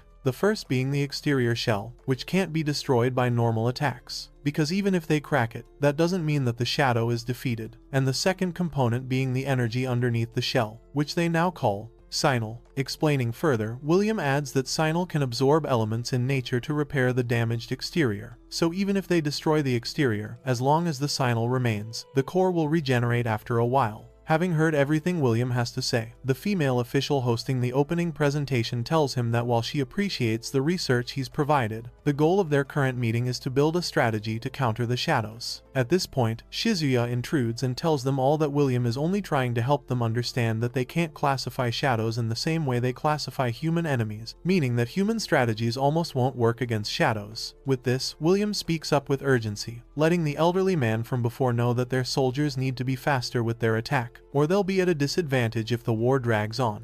Although Shizuya does find William's story quite convincing, he still doesn't understand why he's pushing the military to attack so eagerly. As of now, it's confirmed that the shadows will attack Kaiju the same way they attacked Gloom Tower in the game, but the difference between the real and game war is that no matter how many small fries they kill, it's all useless if the criterion to win is to defeat the dungeon boss. In such a case, Shizuya shockingly figures that the shadows' next target would be a command post that these bozos don't even know about. So, the minute William starts yapping about destroying the shadows' respawn points and driving them off the planet, Shizuya rudely points at a spot on the holographic map, and then asks the female official where that spot is. When she tells him that it's Ritsun Corporation's HQ, Shizuya takes a moment to wonder why Ritsun's HQ is located on the exact spot where the Azure Land Agency in Gloom Tower is. If he's to follow the game's progression, then it's almost certain that Ritsun's president is Gloom Tower's boss, aka the demon deity of thunder. Upon realizing just how dire the situation is, Shizuya speaks out of place and asks how the defense at Rinkai's HQ is. However, before he gets any response, William pulls him to the side, slams him against the wall, and urges him to shut the hell up next time he notices something like that. Around that same time, the elderly military man from earlier scarcely addresses Shizuya's warning, promising that the general staff will consider his warnings, and then ends the meeting on short notice. A few minutes later, as they stroll out of the conference room, Shizuya asks William why he didn't talk about any defensive strategies back in the meeting, and William responds by telling Shizuya that it's because the connection between the game and real life isn't officially recognized yet. As such, even if they bring it up in a meeting, those elderly men just won't get it. Also, because 99% of the users who play the game don't get how it works, he knows for sure that they don't have to share everything just yet. Hearing this, Shizuya asks what he plans on doing to protect Ritsun if it's attacked, and William lets him know that he has a secret plan just in case. Following this, he stares out the window and shows Shizuya his secret task force of advanced soldiers, all of whom have just arrived in 3 choppers. As the team of about 6 people strolls toward the building's entrance, Shizuya asks William if they're his subordinates, and William smugly tells him that they're not only members of the Oathkeeper team he was telling him about earlier, but are also his trump card to protect Ritsun in the case of an emergency. Confused, Shizuya asks him if he thinks these many people can fully protect Ritsun, and William assures him that they can because they're just as strong as Shizuya is. With no more time to waste, William walks down to the lobby with Shizuya to introduce him to the guys, and then tells him on the way there that his power is much better and more interesting than all of theirs combined. When they eventually meet up with the guys just outside the landing site, William introduces Shizuya Kamihata to the other 6 as a fellow Oathkeeper. But then again, judging by the kind of equipment these guys had on, Shizuya figures that it's almost the same as the equipment they have in-game. Just then, one of the muscleheads amongst them says hi to Shizuya, who keeps likening them to heroes from the game gathering together. But William immediately orders them to report the mission status. Around this time, the captain of the team of 6, who also happens to have a weird object behind his back, tells him that even though the goal was achieved, they ran into some trouble along the way. Once William asks for some clarification on the trouble they ran into, the captain stares at a red-headed, angry dude behind him, and then tells William that Vice Captain Hoshida was caught off guard and captured by the enemy ahead of schedule. As he moves on to continue his report, the red-headed, angry dude explodes and calls the captain out for complaining.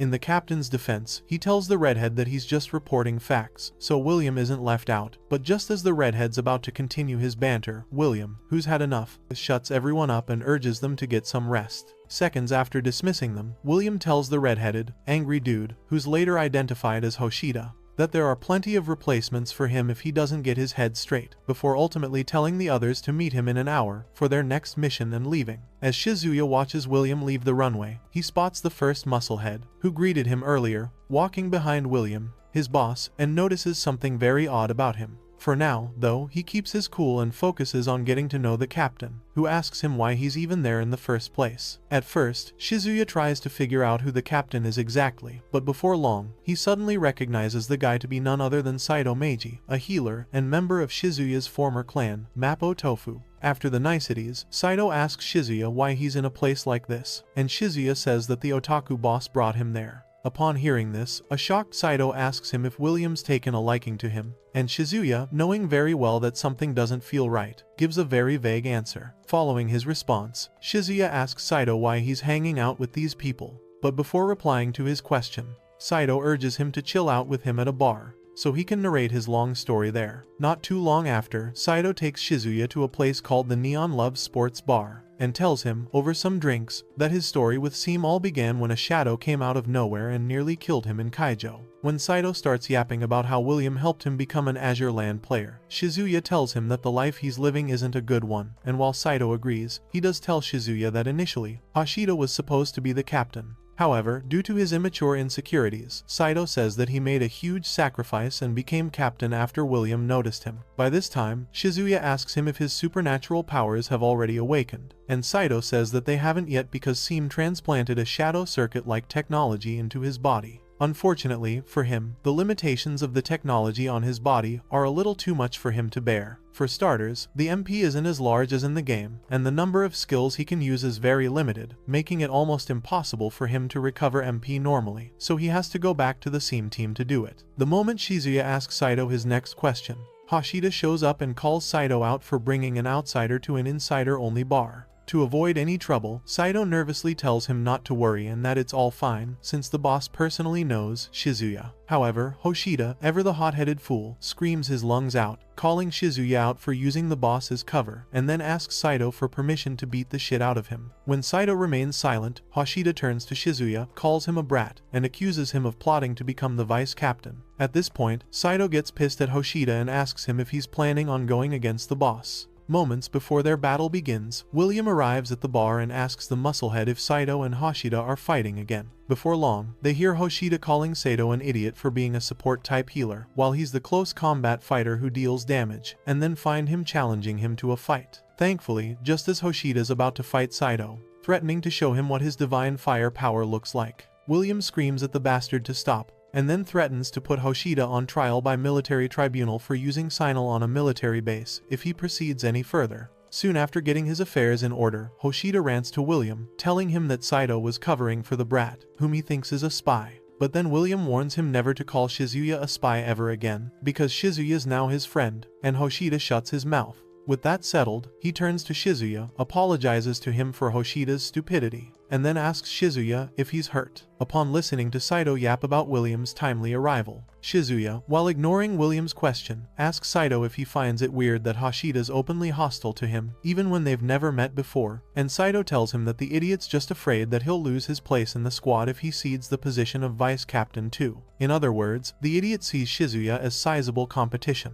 Anyway, since their next operation's about to begin, Saito says he can't afford to let the fool hold them back any further, and William promises him that Hashida's not a problem to their progress because his hot-bloodedness is all a result of his young age and lack of training. Aside from all that, William assures the rest of the team that the idiot's also an important comrade, who will be useful when it counts, and everyone nods in agreement to what he just said. Shortly after all that yap about Hoshida, William tells Shizuya to prepare himself because he'll be needed for the next mission, and Saito instantly feels relieved to have someone like Shizuya on his team. When Shizuya asks Saito about their next mission, he tells him that they're going to protect a certain executive of Ritsen, since it's where the Gloom Tower is. In addition to all that, Saito also tells Shizuya that the elite monsters may launch a surprise attack just like the moment they conquered the Gloom Tower in the past, so they have to be prepared just in case. As William leaves the sports bar through the back door, the elderly military man secretly meets with the female official from before and asks her how the preparations for the mission are going.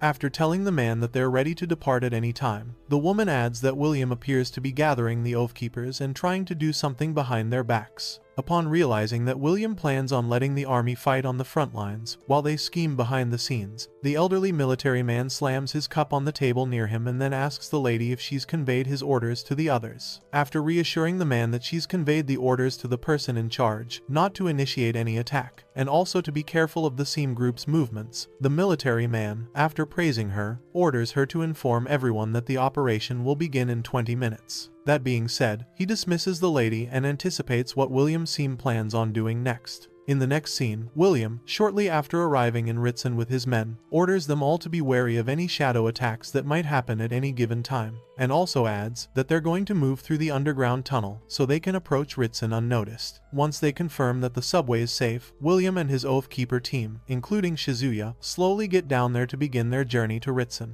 Somewhere along the line, Hoshida asks his colleagues, via comms, why Shizuya, whom he calls trash, is there with them, and in response, the musclehead tells him that it's because the boss wants him there. Following this, another colleague then warns Hoshida to be careful with his actions, so they don't piss Saito off by doing anything stupid and implicating all of them in the process. But Hoshida refuses to budge as he claims he'd have beaten Shizuya to a pulp if the boss wasn't on his side. Having heard everything Hoshida just said, William's entourage asks William for permission to educate this foolish guy, Hoshida, but William urges his guy to just let him be, because they don't have time to worry about such stupid things. Seconds later, Shizuya, who's currently kept out of the comms loop, spots the awkwardness on Saito's face and asks him if something's happened. When Saito refuses to tell him anything, Shizuya suspects something's really off and keeps his mouth shut. Eventually, they all arrive at the Ritsen building. But before they go up the subway, William tells them that even though they'll be facing and fighting shadows very soon, they still need to focus on the main mission, which is finding the target. That being said, William urges Shizuya and Saito to provide rear support, and then mobilizes the others to fight on the front line. As they walk up to street level, Shizuya analyzes his current level and weapon to be equivalent to a level 40 player, and figures that the initial battles up there won't be a problem for him. To avoid unnecessary trouble, however, he decides it's best to keep quiet about his right-hand Sinnoh powers for now, and keep Hoshida out of his business. As soon as they get up there, William and the Oathkeepers find a whole bunch of low-level monsters waiting for them at the exit, and instantly get into a battle formation,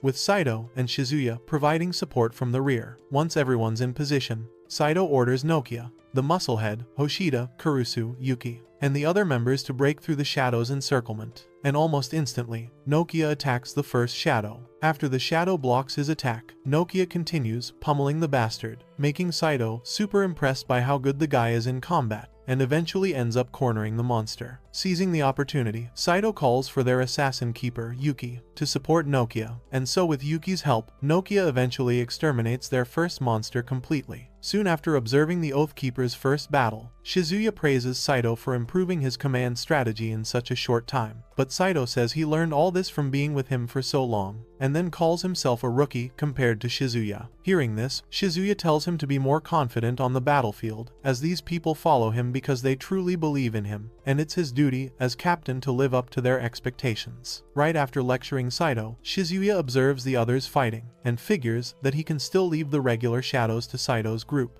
However, if an elite shadow like a noble appears, then he's almost sure that half of them will be sacrificed in an instant. As Shizuya zones out, Yuki and Nokia almost get trapped by two other shadow monsters who show up to attack them from behind. Shortly after dodging their sneak attack, Nokia attacks the shadow tank to buy Yuki some time to fall back. But by the time they successfully take down both shadows, an elite shadow monster appears, floating midair, and conjures some red magic, explosive thingy for its next attack. Once Saito notices that the monster floating in the sky is a noble, he alerts his people to retreat temporarily and move back to the subway for now. As the others rush back to the subway station, Hoshida, the best fool in the bunch, refuses to follow them so the others don't steal the show from him, and then decides to take the noble monster down all by himself. As such, he summons a huge fireball above his head and then shoots it at the noble in the sky after threatening to slaughter it. To defend against the attack, the noble monster inserts a huge boulder into the fireball and then sends it back to Hoshida, who's currently on the ground, defenseless, and looking stupid in front of his colleagues. Luckily for him, before he gets crushed by the boulder, Shizuya gets in between him and the fiery boulder and slices it in half with his spiked right-hand weapon. Shortly afterward, Saito approaches him and asks if he's okay, but instead of being polite and thankful that they saved his arse, Hoshida retains his rude nature and tells Saito to shut the hell up. Ignoring the idiot's rude comments, Saito picks Hoshida up and asks Shizuya to retreat with them, but Shizuya urges them to retreat first so he can beat down this low-level noble. Once Saito leaves the scene, he adds some signal energy to his right-hand weapon and instantly slices the floating noble in half, killing it in the process. Moments later, after Saito and the rest of the Oathkeepers retreat to their temporary haven in a skyrise building, William, who's there waiting for them, asks Saito how Hoshida's doing, and Saito assures him that he'll be fine. Before long, Rato, another one of Saito's colleagues, spots another enemy attack outside their building, and so he alerts everyone about it. As they all pause to investigate the gigantic monster roaming outside the building, holding the chain ball, Rato suddenly gets hit by the said chain ball and is thrown across the room. Fortunately for the guy, Saito catches and heals him. But before long, the giant monster holding the chain ball and a second weapon peeps into the room from the broken window pane and observes the people inside. Judging by the monster's sheer size, Nokia recognizes it to be a sea golem, but then Saito lets him know that since sea golems don't attack on their own, it means that what it's holding must be a tool rather than a weapon. To corroborate Saito's point, Shizuya also adds that sea golems seldom attack of their own will. So, whoever's controlling this sea golem behind the scenes must be a special kind of noble, popularly known as a disturber. For some context, it's revealed that a disturber is a production-type shadow monster that has no attack power itself, but can freely control large golems for transportation and construction of structures in the game.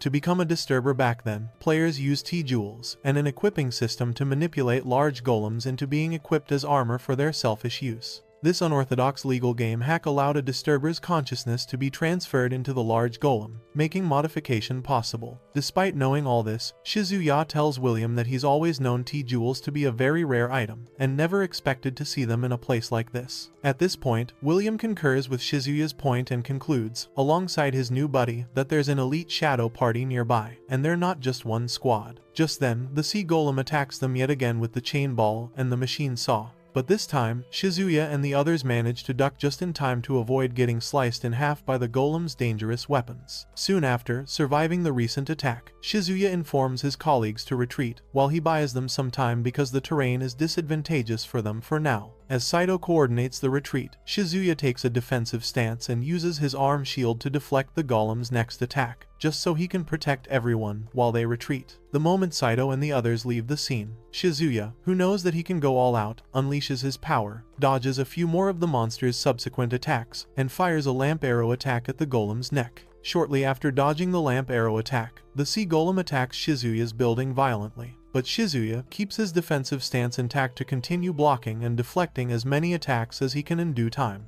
While Shizuya works on stalling the monster, William and a few others, who are pretty far from where he currently is, discuss escaping the scene before the night shadow comes. However, just as they're about to leave, the sea golem attacks yet again, and this causes Shizuya to believe that the monsters don't intend to let them escape easily. With this, he tells the others that they have no choice but to defeat the monsters here, and then calls Saito to support him from the rear. Following this, William also orders Hoshida and Ruransu, his entourage, to support Shizuya as well, but Hoshida refuses to accept William's orders and instead secretly plans to sabotage Shizuya's operation right under everyone's noses. Once it comes down to it, the foolish guy shoots fireballs at both Shizuya and the golem without a care in the world, but thankfully, Shizuya remains unscathed. Upon seeing how far Hoshida's willing to go with his stupid personal beef with Shizuya, Saito confronts him for acting like an asshole when they're on a real battlefield, and Hoshida lies that he only hit Shizuya because he's moving around too much, making aiming pretty hard for him. Knowing fully well that this bastard's lying, Saito asks him if he's trying to take everyone down with him, all because of his personal grudges with someone he doesn't even know, and Hoshida remains quiet. Upon explaining to the brain-dead comrade that Shizuya is really risking his life to protect them, Saito gives Hoshida his last warning to drop his pointless personal grudge against Shizuya if he doesn't want to die. That being said, Shizuya continues dodging and evading the immense destructive power of the Disturber's sea golem until Saito casts a magical heal-type spell he calls Haste on him, just to boost his speed and power, and Shizuya thanks him for the help.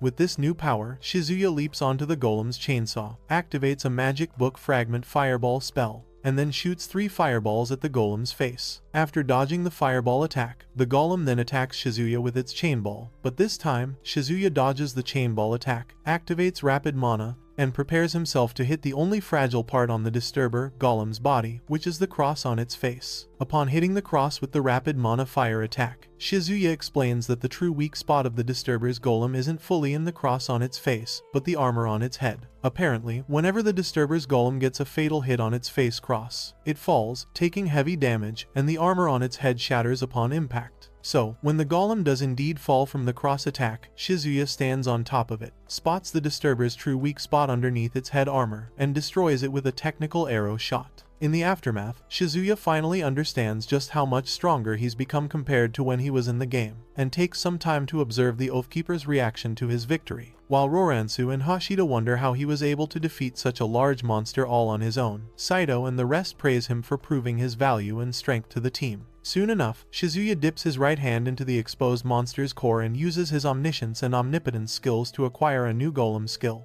Overlift, by fusing the core's elements with the signal in his right hand. As he harvests the golem skill, Saito screams at Shizuya, urging him to come back since the golem still looks dangerous, and Shizuya assures him that he's only collecting the Disturber's drop items, so there's nothing to worry about. Seconds later, he asks William if Saito and the others can use the core's elements from the dead golem. But then William tells him to talk to Saito about it, and not him. A few hours later, Shizuya chills out Saito in a secret spot to talk, and then begins by asking him if he can tell him what all the whispering's about. While Saito claims that the real gist's a long story, he does tell Shizuya that most of the Oathkeeper's abilities didn't just awaken by mere coincidence. If anything, Saito says that their story all began on the day when the Shadows invaded, and the Seam group realized the close connection between the Shadows and Azure Land. In a bid to study the Shadows even more, they initiated the Prometheus Plan, and, with the military's cooperation, the Seam group studied, captured live shadows. Over time, they began transplanting the unique shadow circuits into suitable humans, and very quickly, humanity gained the same abilities as shadows. Unfortunately for Seam, the plan didn't proceed that smoothly because all humans who received the circuit transplant died within 24 hours. Even still, Seam still improved the transplant method and succeeded in transplanting the circuit into creatures with strong life forces, such as tortoises, armadillos, and peacocks, before doing secondary transplantation on humans. After several trials and errors, they finally succeeded with a transplantation into one Galapagos tortoise, and then transplanted the stabilized circuit from the tortoise into humans, although the latter method proved to be the safer one. Saito does tell Shizuya that the circuits obtained through that method are defective and different from the power Shizuya currently possesses. Having heard everything Saito said so far, Shizuya asks him if he thinks the Seam group could really achieve that much progress with just a month at most to prepare. While Saito claims not to know the answer to his question, he tells Shizuya that he does consider himself lucky to be in a position to be ordered around by the Seam group, so he doesn't really care about the truth. That being said, he then asks Shizuya what his circuit is capable of, and Shizuya, knowing fully well that he can't tell Saito about his omniscience and omnipotence skill, tells him it's only useful for absorbing dropped items. Impressed, Saito calls him a special existence, and then continues telling him that their equipment, which was made by the Seam group, doesn't allow them to integrate equipment into their circuits like Shizuya can because it's more like an accessory thing.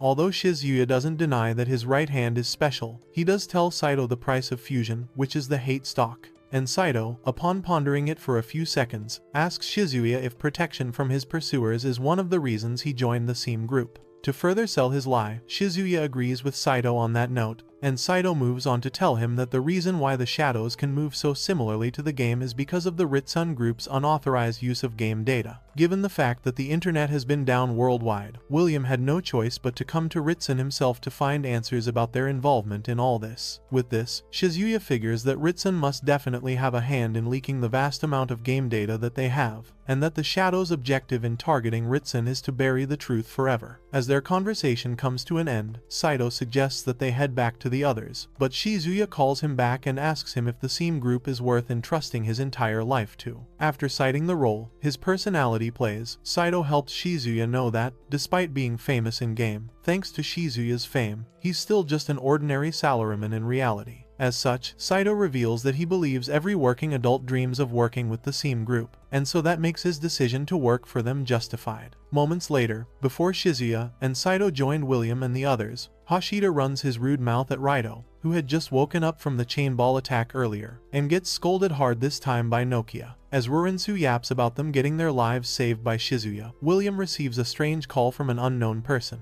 and assures the dude on the other end, with no context, that they will complete the offering before reaching the holder. Moments after hanging up the phone, William, Shizuya, and the rest of the Oathkeepers finally approach the front side of Ritsun's group's high-rise building. Before moving inside the building, however, William has Shizuya scope out the place from a vantage point, so he can understand what his team's getting into beforehand. Once Shizuya's done checking the place out, he tells William, who's right beside him, that although there's no trace of shadows nearby, his clairvoyance skill helped him notice the bunch of people passing occasionally on the other side of the window panes. Hearing this, William asks to confirm if he thinks there's any danger nearby, and Shizuya confidently assures him that there's none. That being said, William and his soldiers instantly run toward the building's entrance to do some reconnaissance work. However, the moment they show up near the building's entrance, a red-headed woman in a red suit spots them running on the ground from her floor, and prepares for their arrival in silence. When William and his peeps get inside the building's lobby, they instantly notice that the main elevator has been remodeled and split into two different elevators. To make their job easier, William splits his team into two groups while Saito, Hashida, and Shimoda take the left elevator. William and the others move to the right elevator. Also, since the Ritsun building has 40 floors, William commands the other team to report their status after every 5 floors, so they can regroup at the top floor. With that settled, he dismisses the other group, and they all begin their search upward in the building. Upon searching and getting to the 5th floor, Saito's team notices nothing unusual on their side of the building, so they report in and continue the search. Moments later, they get to the 20th floor and report the progress to William, just like always. However, just as they're about to continue their search upwards, Hashida calls Saito, complains about searching the whole space for an hour, and then suggests they just go straight to the top floor, seeing as they don't need to be this thorough. Pissed by the foolish guy's negligence, Saito gives him the radio and urges him to lie to the boss that all floors except the top one are clear. At this point, a confused Hoshida slaps the radio out of Saito's hand and accuses him of trying to threaten him by using the boss again. However, by the time the radio hits the ground, Saito hears a familiar electric sound from the device, and instantly realizes that the Ritsun dudes must be using jamming equipment. With no time to waste, he warns his guys to be wary of a trap. But around that same time, Shizuya, who's currently in William's group, hears a sound from the next door of the side they're currently on, and tells the group about it. While Raito and Rorensu claim not to hear anything, William figures that maybe Shizuya's hearing Saito's. Since they're not that far apart from each other, Shizuya, on the other hand, continues touching and feeling the wall beside him until he realizes that the wall's thin, and tells William about it. At first, William blames it on bad construction, but Shizuya, after telling him that the wall looks sturdy enough on the outside, reveals that the ceiling height of the particular room they're in is only about 2.5 meters, compared to the other floors, which are about 3 meters high. Also, considering the height of the emergency stairs he took on his trip up there, there's no doubt that there's a hollow space beyond that thin wall. Seeing this, William orders Rurensu to contact Saito immediately, but soon enough, they find out that their signal's jammed. With this, William realizes that they've been baited into a trap, so he orders his group to retreat instantly. Sadly, before they get to leave that spot, the secret ceiling doors get activated and trap them all in that spot. Seconds later, the enclosed space gets flooded with sleeping gas, and forces them all, including Shizuya, to go to sleep. About an hour later, the redhead-suited woman from earlier places Shizuya, tied up in an interrogation room, wakes him up and asks him several intimidating questions to know who he works for. Ignoring her questions, Shizuya calls out her horrible sense of hospitality, but the woman, who doesn't give a shit, moves on to demand that he explain his right hand. Luckily for Shizuya, the moment the redhead starts to get violent with him, claiming that they have connections to the shadows, someone else shows up and orders the lady, whom he calls VP Ayakawa, to release Shizuya because he's affiliated with William Seam. By the time William shows his face, Ayakawa rudely asks him why he'd leave his big company to stalk theirs, and before William even cares to answer, the man who escorted William earlier throws a fit and reminds Ayakawa to know her place in the food chain.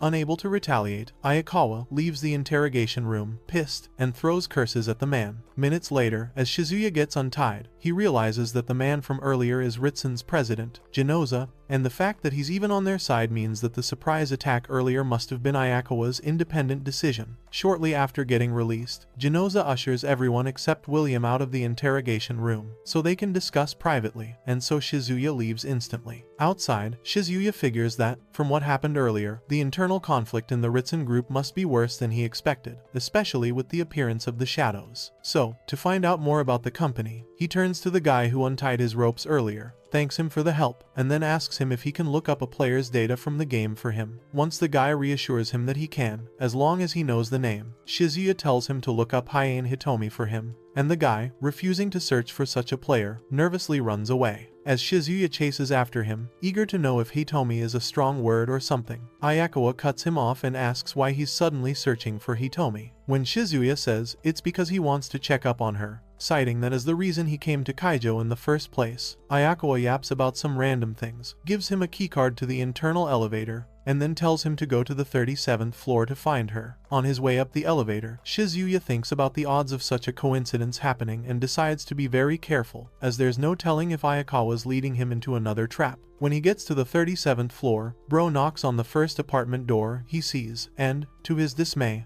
Hitomi opens up. In their first few minutes of seeing each other again, Hitomi engages Shizuya in small talk and asks how he's been so far. Soon after all the niceties, she invites him inside her living room and offers to serve him some tea. Once the tea's ready, Hitomi serves Shizuya some, and then asks him if her father brought him to her apartment. Confused, Shizuya asks her who her father is, and when Hitomi says it's none other than Genoza, Shizuya senses she must be pretty angry at him for something. To avoid coming off as ungrateful, Hitomi assures Shizuya that whatever happened in the past is in the past and that she's come to terms with it. With that said, she moves on to narrate her past and origin story to Shizuya. Back when she was younger, Hitomi used to be a mischievous child who loved boxing rather than being feminine. While her mother didn't like that side of her and always tried to make her more girlish, Genoza supported her hobbies and secretly took her for boxing training. Because of this, both her parents fought constantly, and somewhere along the line, Hitomi says she became paralyzed from her waist down and could never stand again.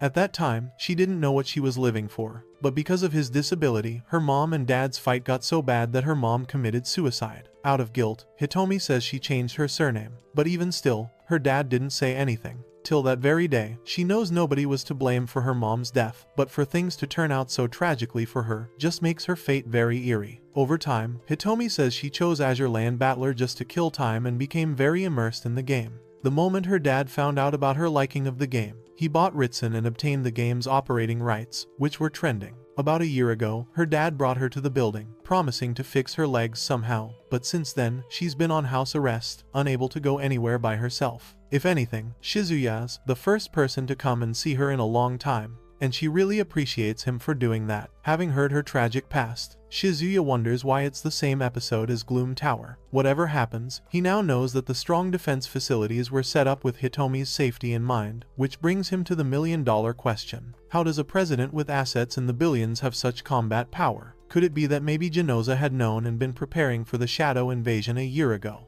To figure out the answer to his question, Shizuya remembers dungeons in Azure Land, specifically the epic rank battlefield, Gloom Tower, and the demon deity of Thunder, who was originally a merchant living there. To obtain greater wealth, the deity of Thunder used her own body to curry favor with the nobles and obtain not only information but also connections and resources. As her business inevitably grew over time, the deity of Thunder neglected her family and only daughter, whom she loved dearly at the time. Along the line, her daughter had cancer, and because she found out during its later stage. Due to her negligence, the cancer was already untreatable. Filled with regret and fear of losing her only daughter, the lady hired a magician as her master and learned magic just to please her daughter. Unfortunately for her, the magician she hired was a demon, and she didn't even suspect him from the very beginning.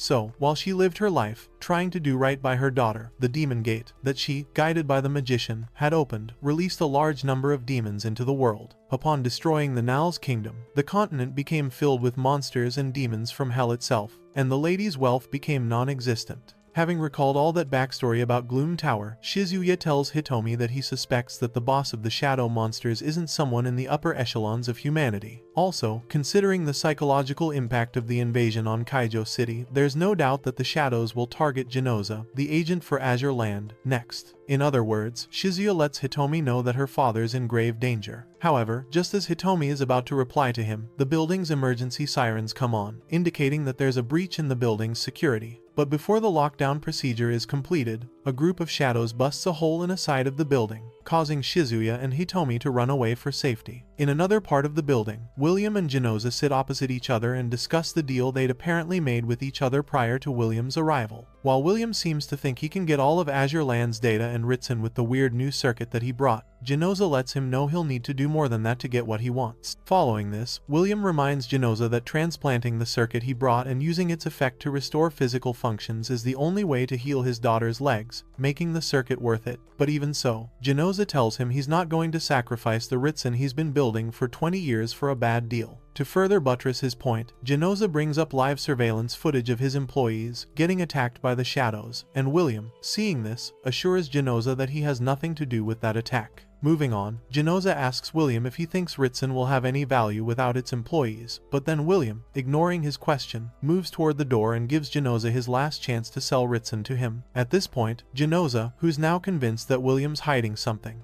asks him why he's so eager to acquire a dying Ritsen when he knows Ritsen will soon be worthless. But William refuses to give him an answer, and instead, just condemns Genoza and his company to disappear into the mist before turning to open the door. The moment he turns the lock, Genoza activates a secret robotic arm that captures William against his will, and then moves to steal William's briefcase, the one with the circuit in it. When William demands an explanation, Genoza picks up the briefcase and mutters something about not engaging in bad deals. Thereafter, he presses a button on his watch, activates a secret opening in the floor, and then condemns Williams to struggle all he wants while he disappears into the secret room. Once Genoza's gone with the briefcase, Williams calls Saito and Rorensu to help him out, and almost instantly, they show up and break off the robotic arm holding their boss. Shortly after rescuing William, Rorensu asks if he knows where Genoza is, and William assures his subordinate that he'll definitely track him down. As they begin their search for Genoza, Saito asks William if they should search for the Ritsen employees, and William says no, since Genoza abandoned them first. Around that same time, a bunch of monsters arrive on a floor packed with personnel and escaping humans after riding the service elevator.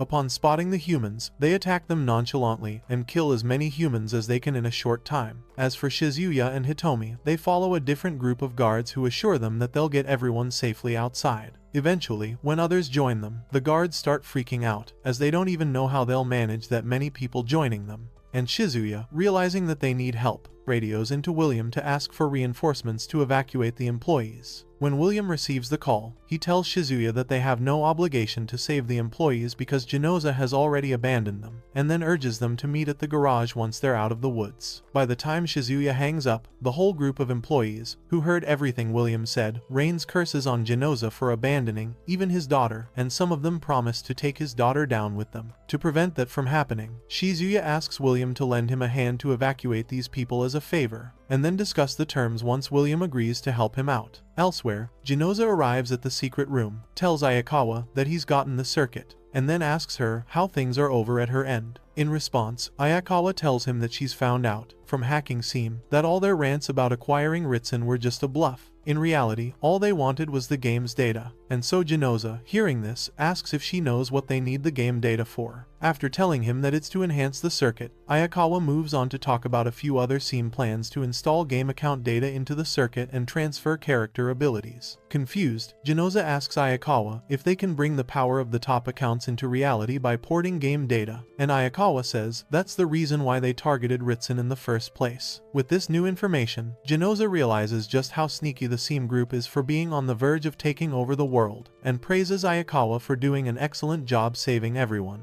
Now that they've obtained both the data and the circuit, Ayakawa asks Genoza what the plan is from there, and Genoza tells her that they'll attach the circuit, install the data, and have Hitomi get them out of the building. That being said, Genoza hands over the suitcase to Ayakawa, who excuses herself to check the circuit, and then asks if she suspects that William brought a fake. Ignoring his question, Ayakawa returns to her office, locks the door behind her, leaving Genoza out, and then tells him that she's never going to let his incompetent daughter have all the good things. Around that same time, Rorinsu and a bunch of other Ritsun personnel get trapped when some shadow monsters appear before them in the elevator they initially wanted to take. Realizing just how dangerous the elevator has become, Rorinsu orders those around him to take the stairs down with him so they can get the hell out through the garage, and the men instantly get to work. While that happens, William, on the other hand, meets with Hitomi in one of the offices and urges her to hold up her end of the deal so she can guide him to the secret room where her father's hiding. After Hitomi agrees to do just that, William asks her why she doesn't care that he's going there, even though it's a problem concerning her father, and Hitomi says it's because she's less concerned with whatever her father intends to do.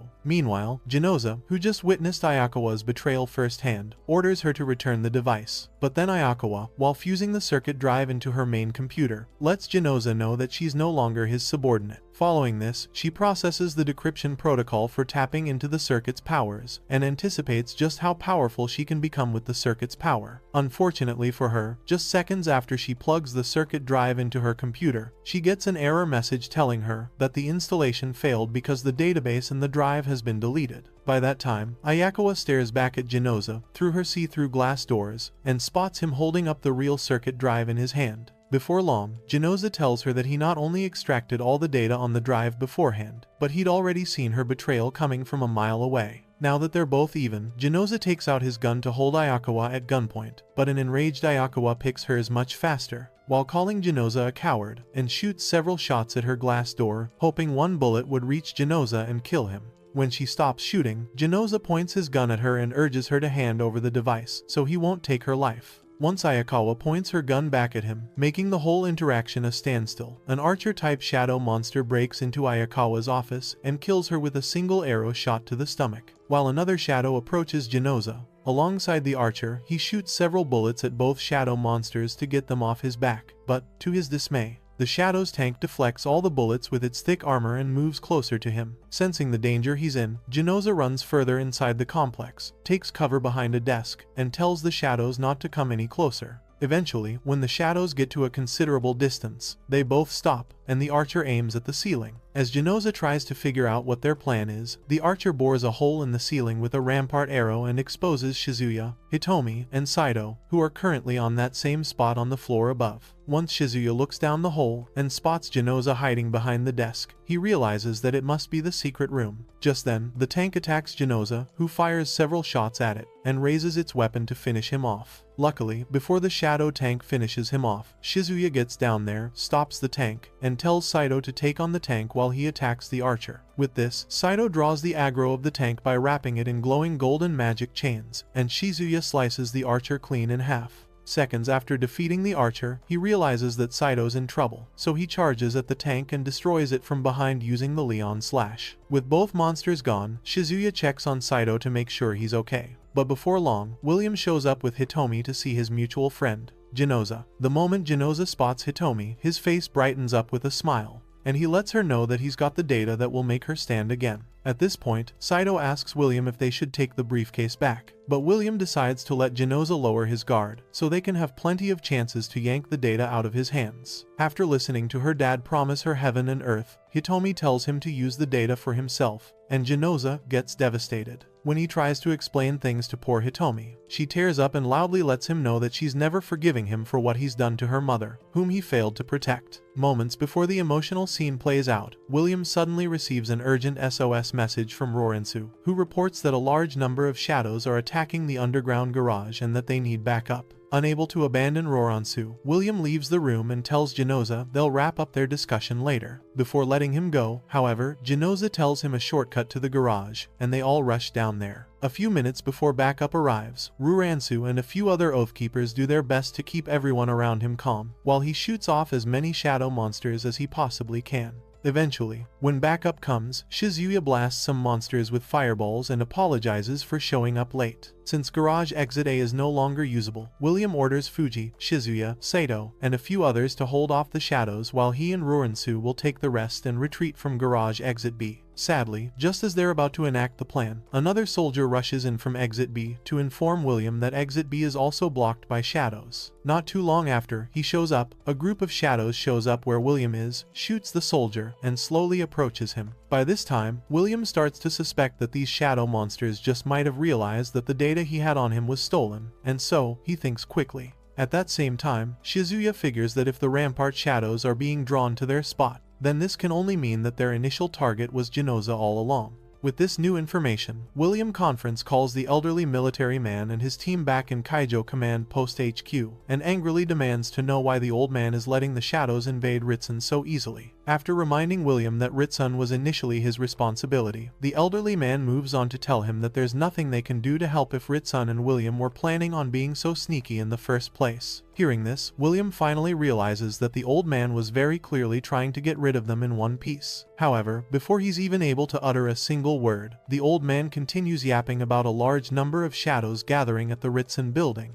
before ultimately deciding to commence indiscriminate bombing of the building within 20 minutes. By the time Roransu confronts the old man for intentionally abandoning the hundreds of people trapped inside the building with them, William tells the old man that he has some valuable information to provide him if he can make it back to Kaijo HQ in one piece, and the old man urges him to escape from Exit B using the path he's made for him in 15 minutes. With this, William ends the call, dishes out orders to his team for protection and defense, and instantly springs into action right after passing his message across. As the other Oathkeepers make a run for Exit B, Hoshida gets ahead of himself again and tries attacking all the shadow monsters with his fire without any strategy, saying that Saito and the others should go ahead. Seconds after spreading his wildfire all over the monsters in the garage area, the shadow monsters notice and charge at him. Luckily for him, before he gets smashed to mush, Saito protects him with his signature Sanctuary shield and scolds him heavily right after saving his arse. In Hashida's defense, he claims he was only trying to protect someone for once in his life, and now feels very frustrated for doing so. Well, Saito tells him that if he wants to live to play hero another day, then he has to survive first and stop foolishly trying to put his life in danger. Once that's settled, Shizuya activates Brave Flag to give all his allies speed, HP, and offense boosts. Shortly after boosting their strengths, he tells them all to use the limited time they all have to take all the shadows down at once, and almost instantly, Yuki, Nokia, and Rado, all offensive type keepers, attack and kill off a bunch of small fry shadow monsters, while Shizuya uses his Leon Slash technique, coupled with his right-handed spike weapon, to take out a large number of the shadow monsters in just one single strike. While Genoza and the other Ritsun executives watch the show from the rear, amused, Genoza himself praises Shizuya for being a good kid and then tells Hitomi that he's rooting for him.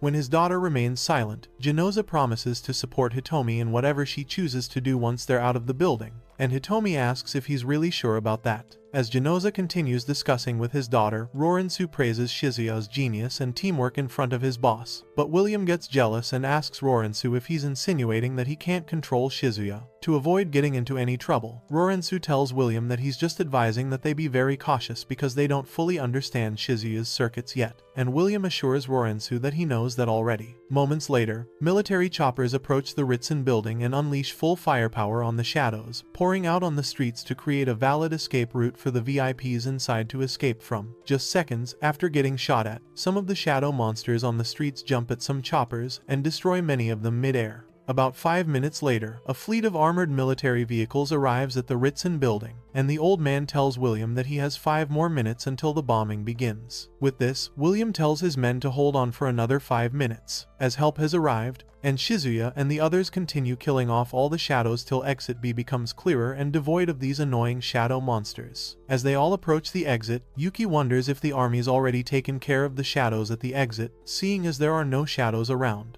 But just as they're about to get to the exit door, a shadow magician materializes out of nowhere, which is weird in itself, and attacks them with magic fireballs. In the explosion that ensues, Shizuya tells his colleagues to get everyone outside, so he can hold the magician off and prevent it from burning them all to death. Once everyone leaves that spot, Shizuya dodges a few more fire attacks and then shoots a laser beam at the annoying shadow magician, who's apparently still blocking the path to exit B. Just as the beam's about to hit the shadow, however, it disappears into thin air and reappears under a car beside Shizuya, causing it to explode. Thankfully, Shizuya's sharp senses allow him to spot the explosion coming before it happens, so he manages to escape getting injured when the shadow magician bombs the car. Soon after surviving the explosion, however, he spots gasoline spreading all over the garage floor. But before he can even react to protect himself, the shadow magician shows up and shoots a fireball at him. Realizing the danger he's in, Shizuya jumps up to the ceiling to dodge the second explosion, and then attacks the shadow magician with the Leon Slash skill thereafter. Not too long after both attackers clash, the entire garage space collapses on itself, and Genoza, Hitomi, William, Ruransu, Nokia, Raito, as well as the others, all find themselves running as fast as they can for dear life. Thankfully, they all manage to make it out of the garage space in one piece before it completely caves in on itself. As soon as they get outside the building, a group of armed soldiers approaches them, tells them just how many people have died to save them, and then urges them all to hurry up and get into the armored trucks before the Shadow Army gets to them, so they can get the hell out of that zone. Very quickly, William and the others, including Shizuya himself, get their arses inside the armored trucks and drive out of the danger zone as soon as possible. While on their way out, Genoza watches the tower he poured his heart and soul into building collapse right in front of his eyes, and gets emotional about it. To ease his mind, William promises that the Seam Group will help him rebuild his Ritsen castle when the time comes, but rather than feel some form of reassurance, Gizona tells William that he knows that he's only worried about the game data, and nothing else. Before long, one of the armored vehicles in the convoy blows up, and everyone gets scared and confused about what's happening. Moments later, the other soldiers report that their armored vehicle convoy is taking fire from the shadows, and advise the rest of the convoy to scatter and retreat. Unfortunately, before they get to do that, several other more armored vehicles blow up in quick succession,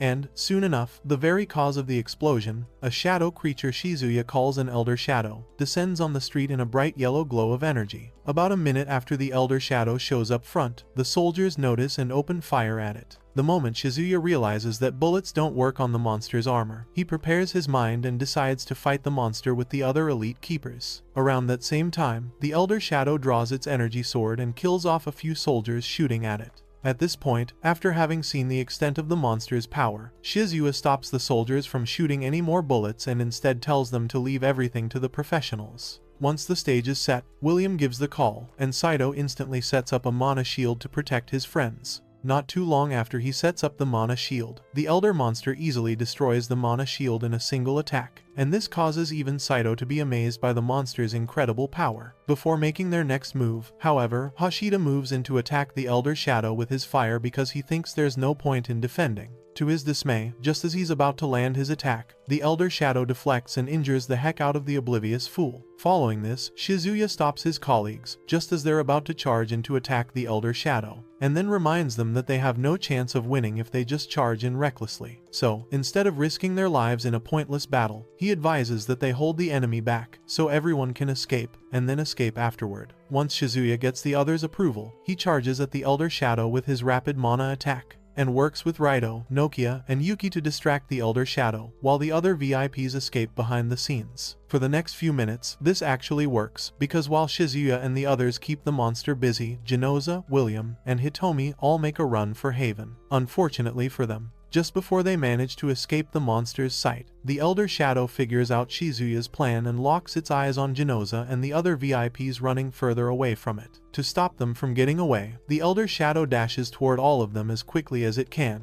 But thankfully, before it gets to William and co., Shizuya swoops in and stops it right in its tracks with Leon Slash. Right after getting stopped by Shizuya, the Elder Shadow recognizes Shizuya as a worthy enemy and decides to fight him before going for the VIPs. In the silence that ensues before their battle begins, Shizuya sizes up his opponent and analyzes it to be a level 99 Elder Shadow with the unpeaked heavy sword skill, just as he expected of a shadow leader. At his current level, however, Shizuya knows that he won't last a minute before dying to one of its attacks. So, while the Elder Shadow also sizes him up, he considers distracting the Shadow, Elder, and escaping whenever he gets the chance. Unable to do that, Shizuya draws first blood by using his new skill, Overlift, to magically summon a huge boulder from the ground, and then throws it toward the Elder Shadow, hoping it'll do some damage. To his shock, unfortunately, the Elder Shadow not only dodges the boulder, but he also ends up slicing it clean in half. Having seen the sheer difference in their power and speed, Shizuya knows that he'll be cooked if he takes the Elder Shadow head-on.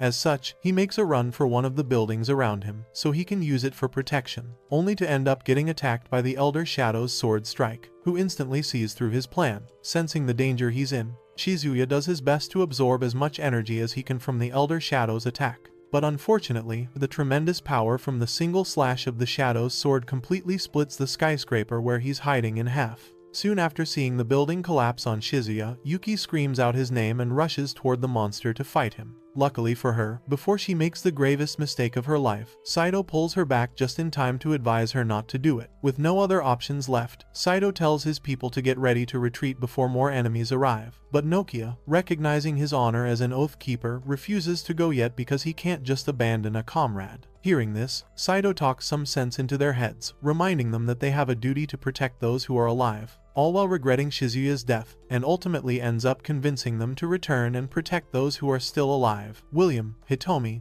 Genoza, and the other survivors. The moment they get to their spot, Saito spots William standing amongst them and asks him why he's still there. Before William can even respond, Hitomi asks Saito to tell her where Shizuya currently is, and he assures her that he's confronting the Elder Shadow. As Hitomi slowly loses her mind, scared that the unthinkable has happened, Genoza lets her know that death is a normal thing for anyone, and is to be expected in a post-apocalyptic world like theirs. Even still, Hitomi refuses to accept that, as she tells her father that Shizuya isn't the type that would die in such a quiet place. Although William agrees with her point, he does let his team know that there's nowhere left for them to go anymore. In other words, they're trapped. To prove this, he shows them live surveillance footage of all 4 major pathways around them, and points to the black dots in the footage to be shadow monsters, who apparently have appeared after being summoned by the Elder Shadow, and blocked all 4 pathways. Seeing this, Saito asks about the old man back at the base, Shige, and wonders if the bastard's also going to leave his comrades to die along with them. While one of the other soldiers does tell that reinforcements are on their way, he adds that there are way too many enemies for them to break through the encirclement.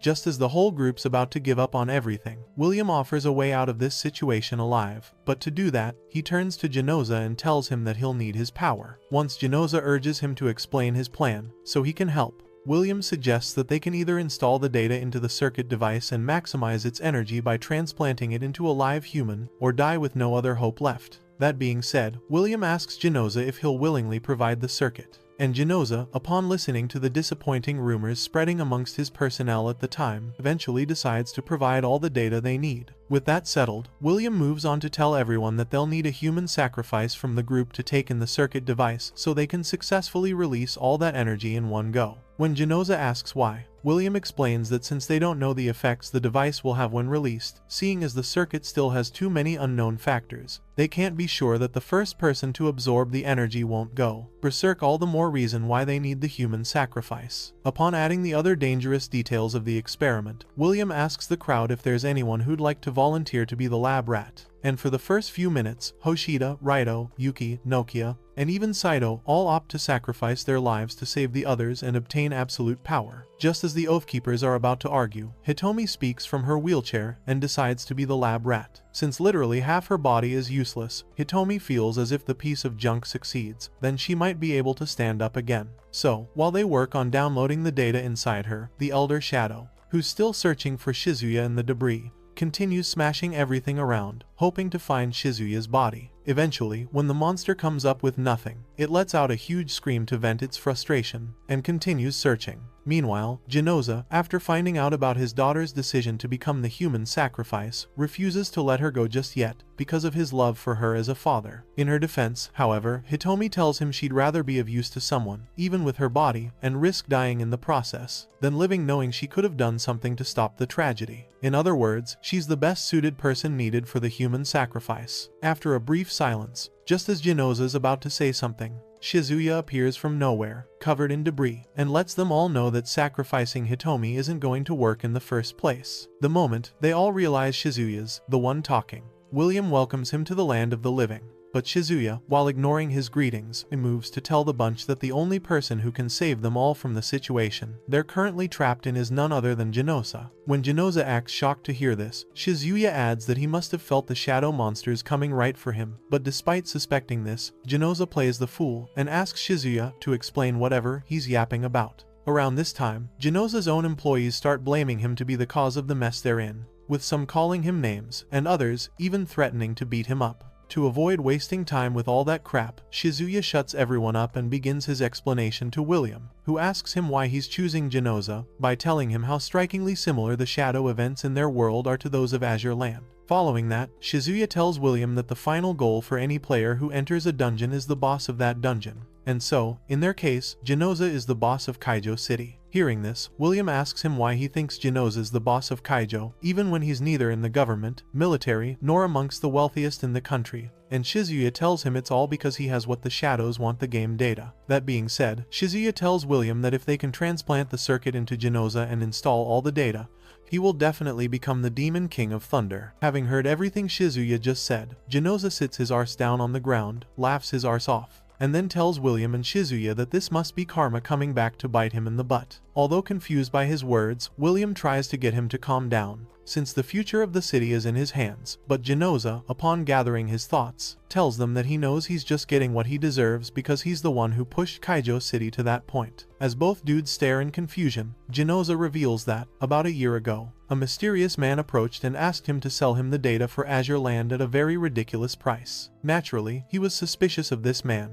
but due to the large amount of money the man offered, Genoza says he sold the data without batting an eye. However, since he didn't trust the guy at the time, he held on to the most important data without handing it over and kept it safely with him ever since. Just then, Saito asks Genoza if he can remember what the person looks like, and Genoza tells him that he couldn't see his true face. With everything that's happened so far, Genoza admits that selling the data might have been the trigger for all this, and he regrets not reporting to the proper authorities because of his love for money. Soon after, admitting his year-long mistake, Genoza agrees to be the human sacrifice. But before the procedure begins, he turns to his daughter, condemns himself for his mistakes, and begs her to live a good life, just in case he doesn't come back. Once that's settled, William ushers Genoza to stand on top of a pile of debris and gives him some space to manifest. Soon after giving him that space, Genoza plugs the drive into the circuit device, transplants the circuit into his body, and then installs all the game data he needs. Seconds after completing the installation, Genoza's eyes turn white and emit thunderous flashes. Before long, the man lets off a devastating scream that begins his physical transformation into the Demon King of Thunder. As the transformation gets more violent, Shizuya senses that everyone within the vicinity might be in danger, so he takes Hitomi's wheelchair, warns everyone to get out of the thunder's blast radius, and runs for dear life.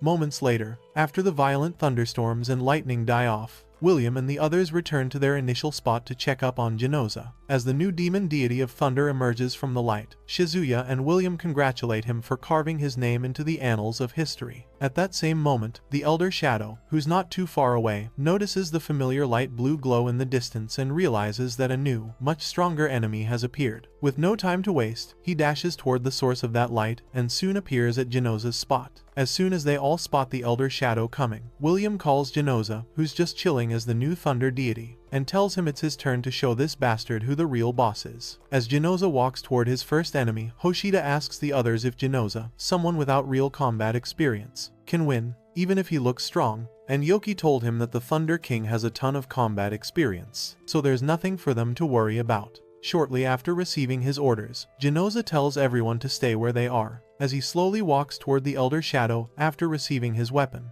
and then pauses for a second to say hi to Hitomi on his way. The moment Genoza disappears to the Elder Shadow's side, William orders the Oathkeepers to hold the formation, so that the shadows don't ambush them, and they all instantly fall into formation. As William and Shizuya discuss taking care of Hitomi, the Elder Shadow lunges at Genoza, but Genoza attacks him first, and he blocks it. Soon after failing his first attack, Genoza suspends himself mid-air, with thunder roaring all around him, and continues his battle with the Elder Shadow. In the meantime, Hitomi asks Shizuya if he thinks they can really win, and Shizuya assures her that they can because they have the boss on their side. By that time, Genoza slams his hammer on the ground to create some electric current, and then sends the lightning attack toward the Elder Shadow's direction. Before the attack gets to him, the Elder Shadow sticks his sword into the ground, absorbs the lightning current, and sends it back to Genoza. After watching Genoza dodge the attack, Shizuye praises the Elder Shadow for absorbing the energy in the lightning attack and utilizing it, just like he would if they were in the game. Soon after returning Genoza's attack, the Elder Shadow lunges at him with murderous intent, and ultimately ends up stabbing poor Genoza in the stomach, like he was Lego bricks. Shocked, William asks Shizuya why poor bro's getting crushed by the Elder Shadow when he's supposed to be the all-powerful thunder deity, and Shizuya tells him it's probably because Genoza's not fully mastered his new powers yet.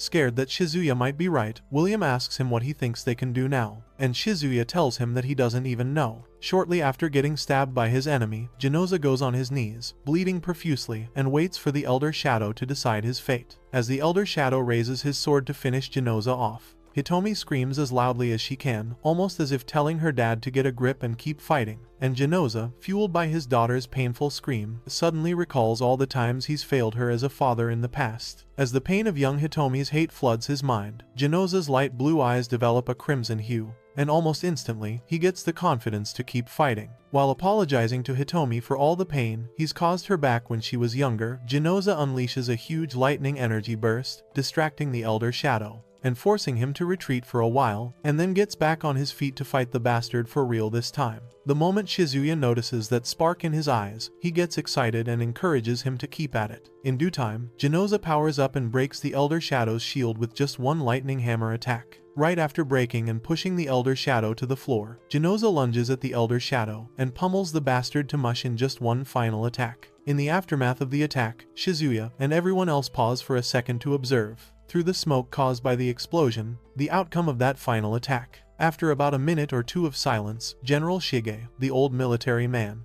phones William and informs him that the crisis in Kaiju City is over, meaning that they've been saved. At that point, the entire group erupts in joy and cheers, as they all feel that they can now go home, and William thanks Shige dearly for everything he's done for them so far, hoping to meet again someday. Just as he's about to hang up the phone, however, Shige tells William that he's expecting to leave the goods behind, and William, confused, asks the old man what he means by the word, goods. In response, Shige explains to the Seam group leader that he's obligated to hand over the monster he's created, as well as the technology used in creating it, to the military, or else he won't let William and the Oathkeepers ever leave Kaiju City. Although shocked to hear this, William suggests that they form a partnership of trust between Seam and the military, and then reminds the stuck-up bastard that the monster he's talking about is still the president of Ritsen Corporation. Given the kind of person this monster is, William tells Shige that capturing Genoza is above his pay grade, and then advises the old man to just ignore him. That being said, William hangs up and listens to Rurensu, who asks him if it's okay for them to go, especially now that they've defeated the Elder Shadow, only to tell him that they're still trapped because now, the military is after Genoza. Not too long after, dozens of military choppers and armored trucks arrive on the scene and surround Genoza, who's just chilling and farming aura with his pose. Shortly after surrounding the poor guy, the soldiers shoot tranquilizer rounds at him, all of which end up making Genoza more unstable, and Shizuya warns them not to piss him off any further. As they ignore him, Shige gives new orders to all units to proceed to capture the unidentified lifeform at the Ritsen building, and so the soldiers obey their orders without fail. At one point in their campaign,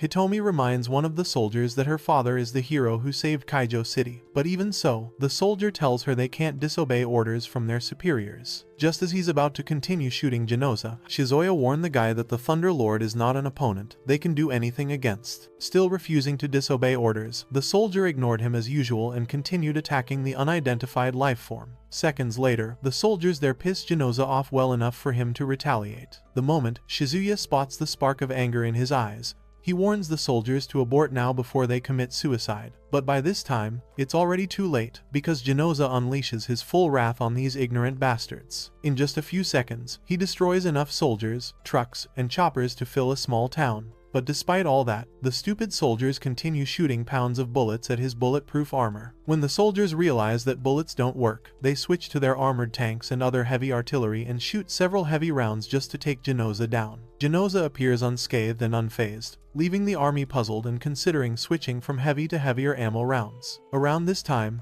Hitomi, who's now bawling her eyes out, asks William why these bastards are doing this to her dad, even after he saved the city. And William tells her it's all because they know a powerful person, who isn't under their control, is more dangerous than anything, be it a human or a shadow. Just then, Rorensu calls William's attention to something on his cell phone and shows him a warning that just came through the circuit's observation device. From the data given, it appears that the shadow circuit from Genoza is becoming uncontrollable, and tense, William asks Rorensu for more details. Apparently, they expected Genoza's circuit to go haywire from the onset, seeing as it's a first-time trial, but the military's attack sped up the circuit's degradation much faster. If they're not careful, William tells Rorensu that it's either Genoza dies from the power overload, or the energy from the circuit gets magnified and explodes. As of now, the only thing they can do is issue a warning to the general, so William puts a call through to the idiot and urges him to pull back now to avoid total annihilation. Refusing to back down just yet, Shige asks William if he's insinuating that the army is going to lose to some monster he created. But before William responds, his own subordinate advises that they pull back since they've already suffered a significant number of casualties. Again, Shige refuses to do that because he thinks that if they don't defeat that thing,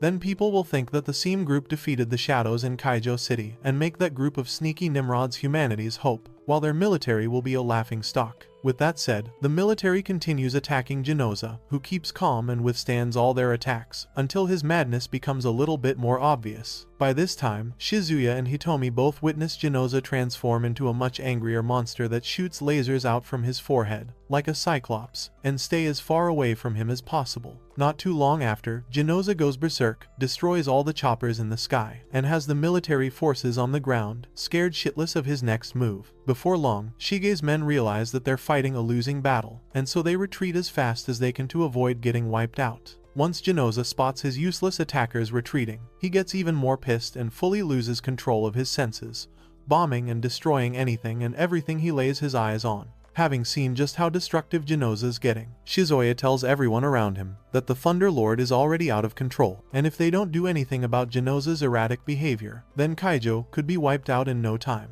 Right after saying all that, he turns to Hitomi, who's looking pretty dejected now, and tells her that he knows how hard the situation must be for her, especially after seeing her father go through so much to protect the very people turning their backs against him. Even still, Hitomi assures Shizuya that if she has to choose between the city and her father, she'll still choose Kaido without a second thought. With that said, William, who's nearby, goes on his knees, devastated, and laments over the sheer amount of destruction that Genoza's causing to the military when they all initially thought that the worst-case scenario would just be the sacrifice dying. While Shizuya does his best to comfort the blonde failure, Rorensu shows up and tells William he has a call from the general. Once William picks up the call, Shige's disgustingly authoritative voice can be heard on the other end, avoiding responsibility for his interference and blaming the destruction happening in Kaiju City, all on poor William. When William reminds him that all this happened because his military attacked Genoza, Shige loses his shit and tells William, who he refers to as the representative of the city, not to make excuses, as they did all they could to save Kaiju. Once William stops arguing, the useless piece of shit general threatens to destroy the Seam Group Corporation all by himself if William and his people fail to destroy the monster that they created themselves.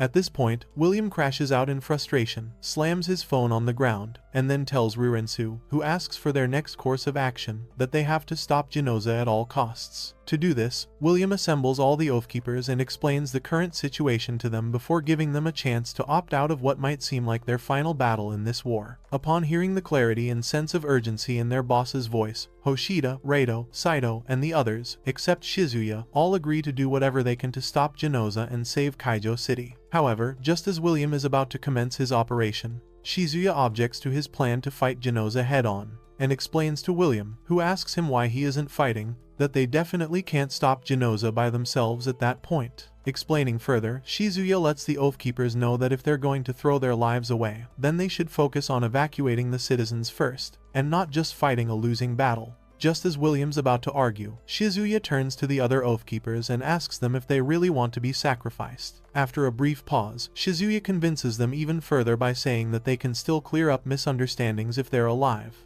By this time, Sato speaks up first and tells William that Shizuya's right. Although he's ready to die as an Oathkeeper, he still wants to do so after doing everything he can to provide relief to those affected. With no other options left, William agrees to change his plans, and so he instructs the others that they're falling back. Not too long after, he spots Shizuya walking out on the group and demands to know where the guy is. But then, Shizuya, after telling William that he's moving toward Genoza to take a gamble, dashes off without uttering any other thing, all while ignoring William's orders to stay with them. Moments later, when Shizuya gets to Genoza's vicinity, he summons his defensive shield, and, while avoiding trouble, advises Genoza to stop his rampage because this isn't the future he wanted. As Shizuya continues telling Genoza things about his daughter, including his plans to save her, Genoza reacts to the words and calms down a little. Around this time, it's revealed that Shizuya plans to reason with the rampaging monster. As such, Shizuya feels that if he can awaken those pent-up feelings, then there's still hope for humanity. Unfortunately for him, just seconds after Genoza appears to be calm, he suddenly snaps and goes on a rampage yet again. As the angry monster charges at poor Shizuya, Shizuya takes his defensive stance and successfully deflects the first attack. Once Genoza makes a move to launch a follow-up attack, Shizuya, who's now created some distance between them, fires a rapid mana laser beam at the thunder deity to keep it at arm's length and buy himself some time to think of another plan. However, to his dismay, Genoza absorbs the rapid mana beam and charges at Shizuya to deliver the final, fatal attack. Luckily for Shizuya, before the big guy gets to land his attack, Kokon arrives on her Griffon and grabs Shizuya out of the way in the nick of time. Shortly afterward, when Genoza realizes that his target is gone, he calms down and instantly begins searching for Shizuya. Around that same time, Hitomi, who can very well spot Shizuya flying with a strange woman on what seems to be a shadow-like monster, racks her brain to find out what the shadow riding on the Griffon's back is. As for Shizuya, who's now safely on the Griffon's back, he indirectly thanks Kokon for saving his arse when he needed her the most. And Kokon says she only did so to repay him for helping her before. Also, since she knows him to be someone who'll never pick a losing fight, she does ask him why he's taking this much risk this time, and Shizuya tells her it's because this problem threatens all of Kaijo City. Besides, the data inside Genoza could be the key to future shadow countermeasures, so Shizuya says it'll be advantageous to carefully calm the monster down to protect it. Having heard everything he just said, Kokon tells Shizuya everything she heard about the whole situation on her way there, and concludes that they have to give up on Kaijo and escape when they still can. Unable to do that just yet, Shizuya asks Kokone to lend him her strength one more time, and Kokone, after thinking about his request for a second or two, finally agrees to help him out again. Moments before they get back on the ground, however, Genoza begins summoning lightning from various points in the city in preparation for the beginning of the end. Seeing this, Lorenzo asks William if he knows what the Thunder Lord is doing, and William says Genoza is gathering all the lightning to wipe out Kaijo. As the random lightning attacks begin, Lorenzo advises William to run now before it gets too late. But before giving the order, William asks Hitomi if she's okay with Shizuya running off and abandoning them just like that, rather than replying to William's rhetorical question. Hitomi tells William that she wants to talk to her dad, and then wheels herself toward Genoza without a care in the world. Initially, William tries to stop her so she doesn't end up killing herself. However, when she doesn't budge, Ruransu reminds him that everyone has their own path, and so he shouldn't try to stop her. Following this, William moves on to tell Lorenzo that if they run now, then they risk bearing the blame for Kaijo's destruction. But Lorenzo lets him know that if they still want to save the world as a team, then some sacrifices can't be avoided. Around this time, William agrees with Lorenzo's point of view, and so he gives the order for everyone to retreat without wasting any time. When Shizuya spots Hitomi getting dangerously close to her father's position, he screams from the Griffon's back to let her know that Genoza can't recognize her anymore. At that same moment, Genoza spots Hitomi, approaches her, and raises his hammer to finish her off. Thankfully, just as he's about to end Hitomi and Kaijo altogether, Hitomi softly calls her dad's name with tears in her eyes, and Genoza instantly stops moving. Seeing this, Shizuya and Kokon shut the hell up to avoid pissing the thunder deity off. But Hitomi continues to tell the man that she recognizes as her father, that even though he might not have been a good husband to her mother, He's still always been the best dad she could ever wish for. At this point, a teardrop falls from Genoza's tearful eyes, and Hitomi, upon spotting the tear, asks Genoza if he can hear her inside all that fire. Just when Shizuya gets that sudden ray of hope that bro's still conscious, and that they can still save him, Genoza raises his hammer one more time in an attempt to end his daughter and Kaijo City's life. This time around, Shizuya and Kokon plunge themselves into further despair. But just then, Genoza's voice seeps out of the thunder deity's angry face, and he begs Shizuya to kill him so his suffering can end.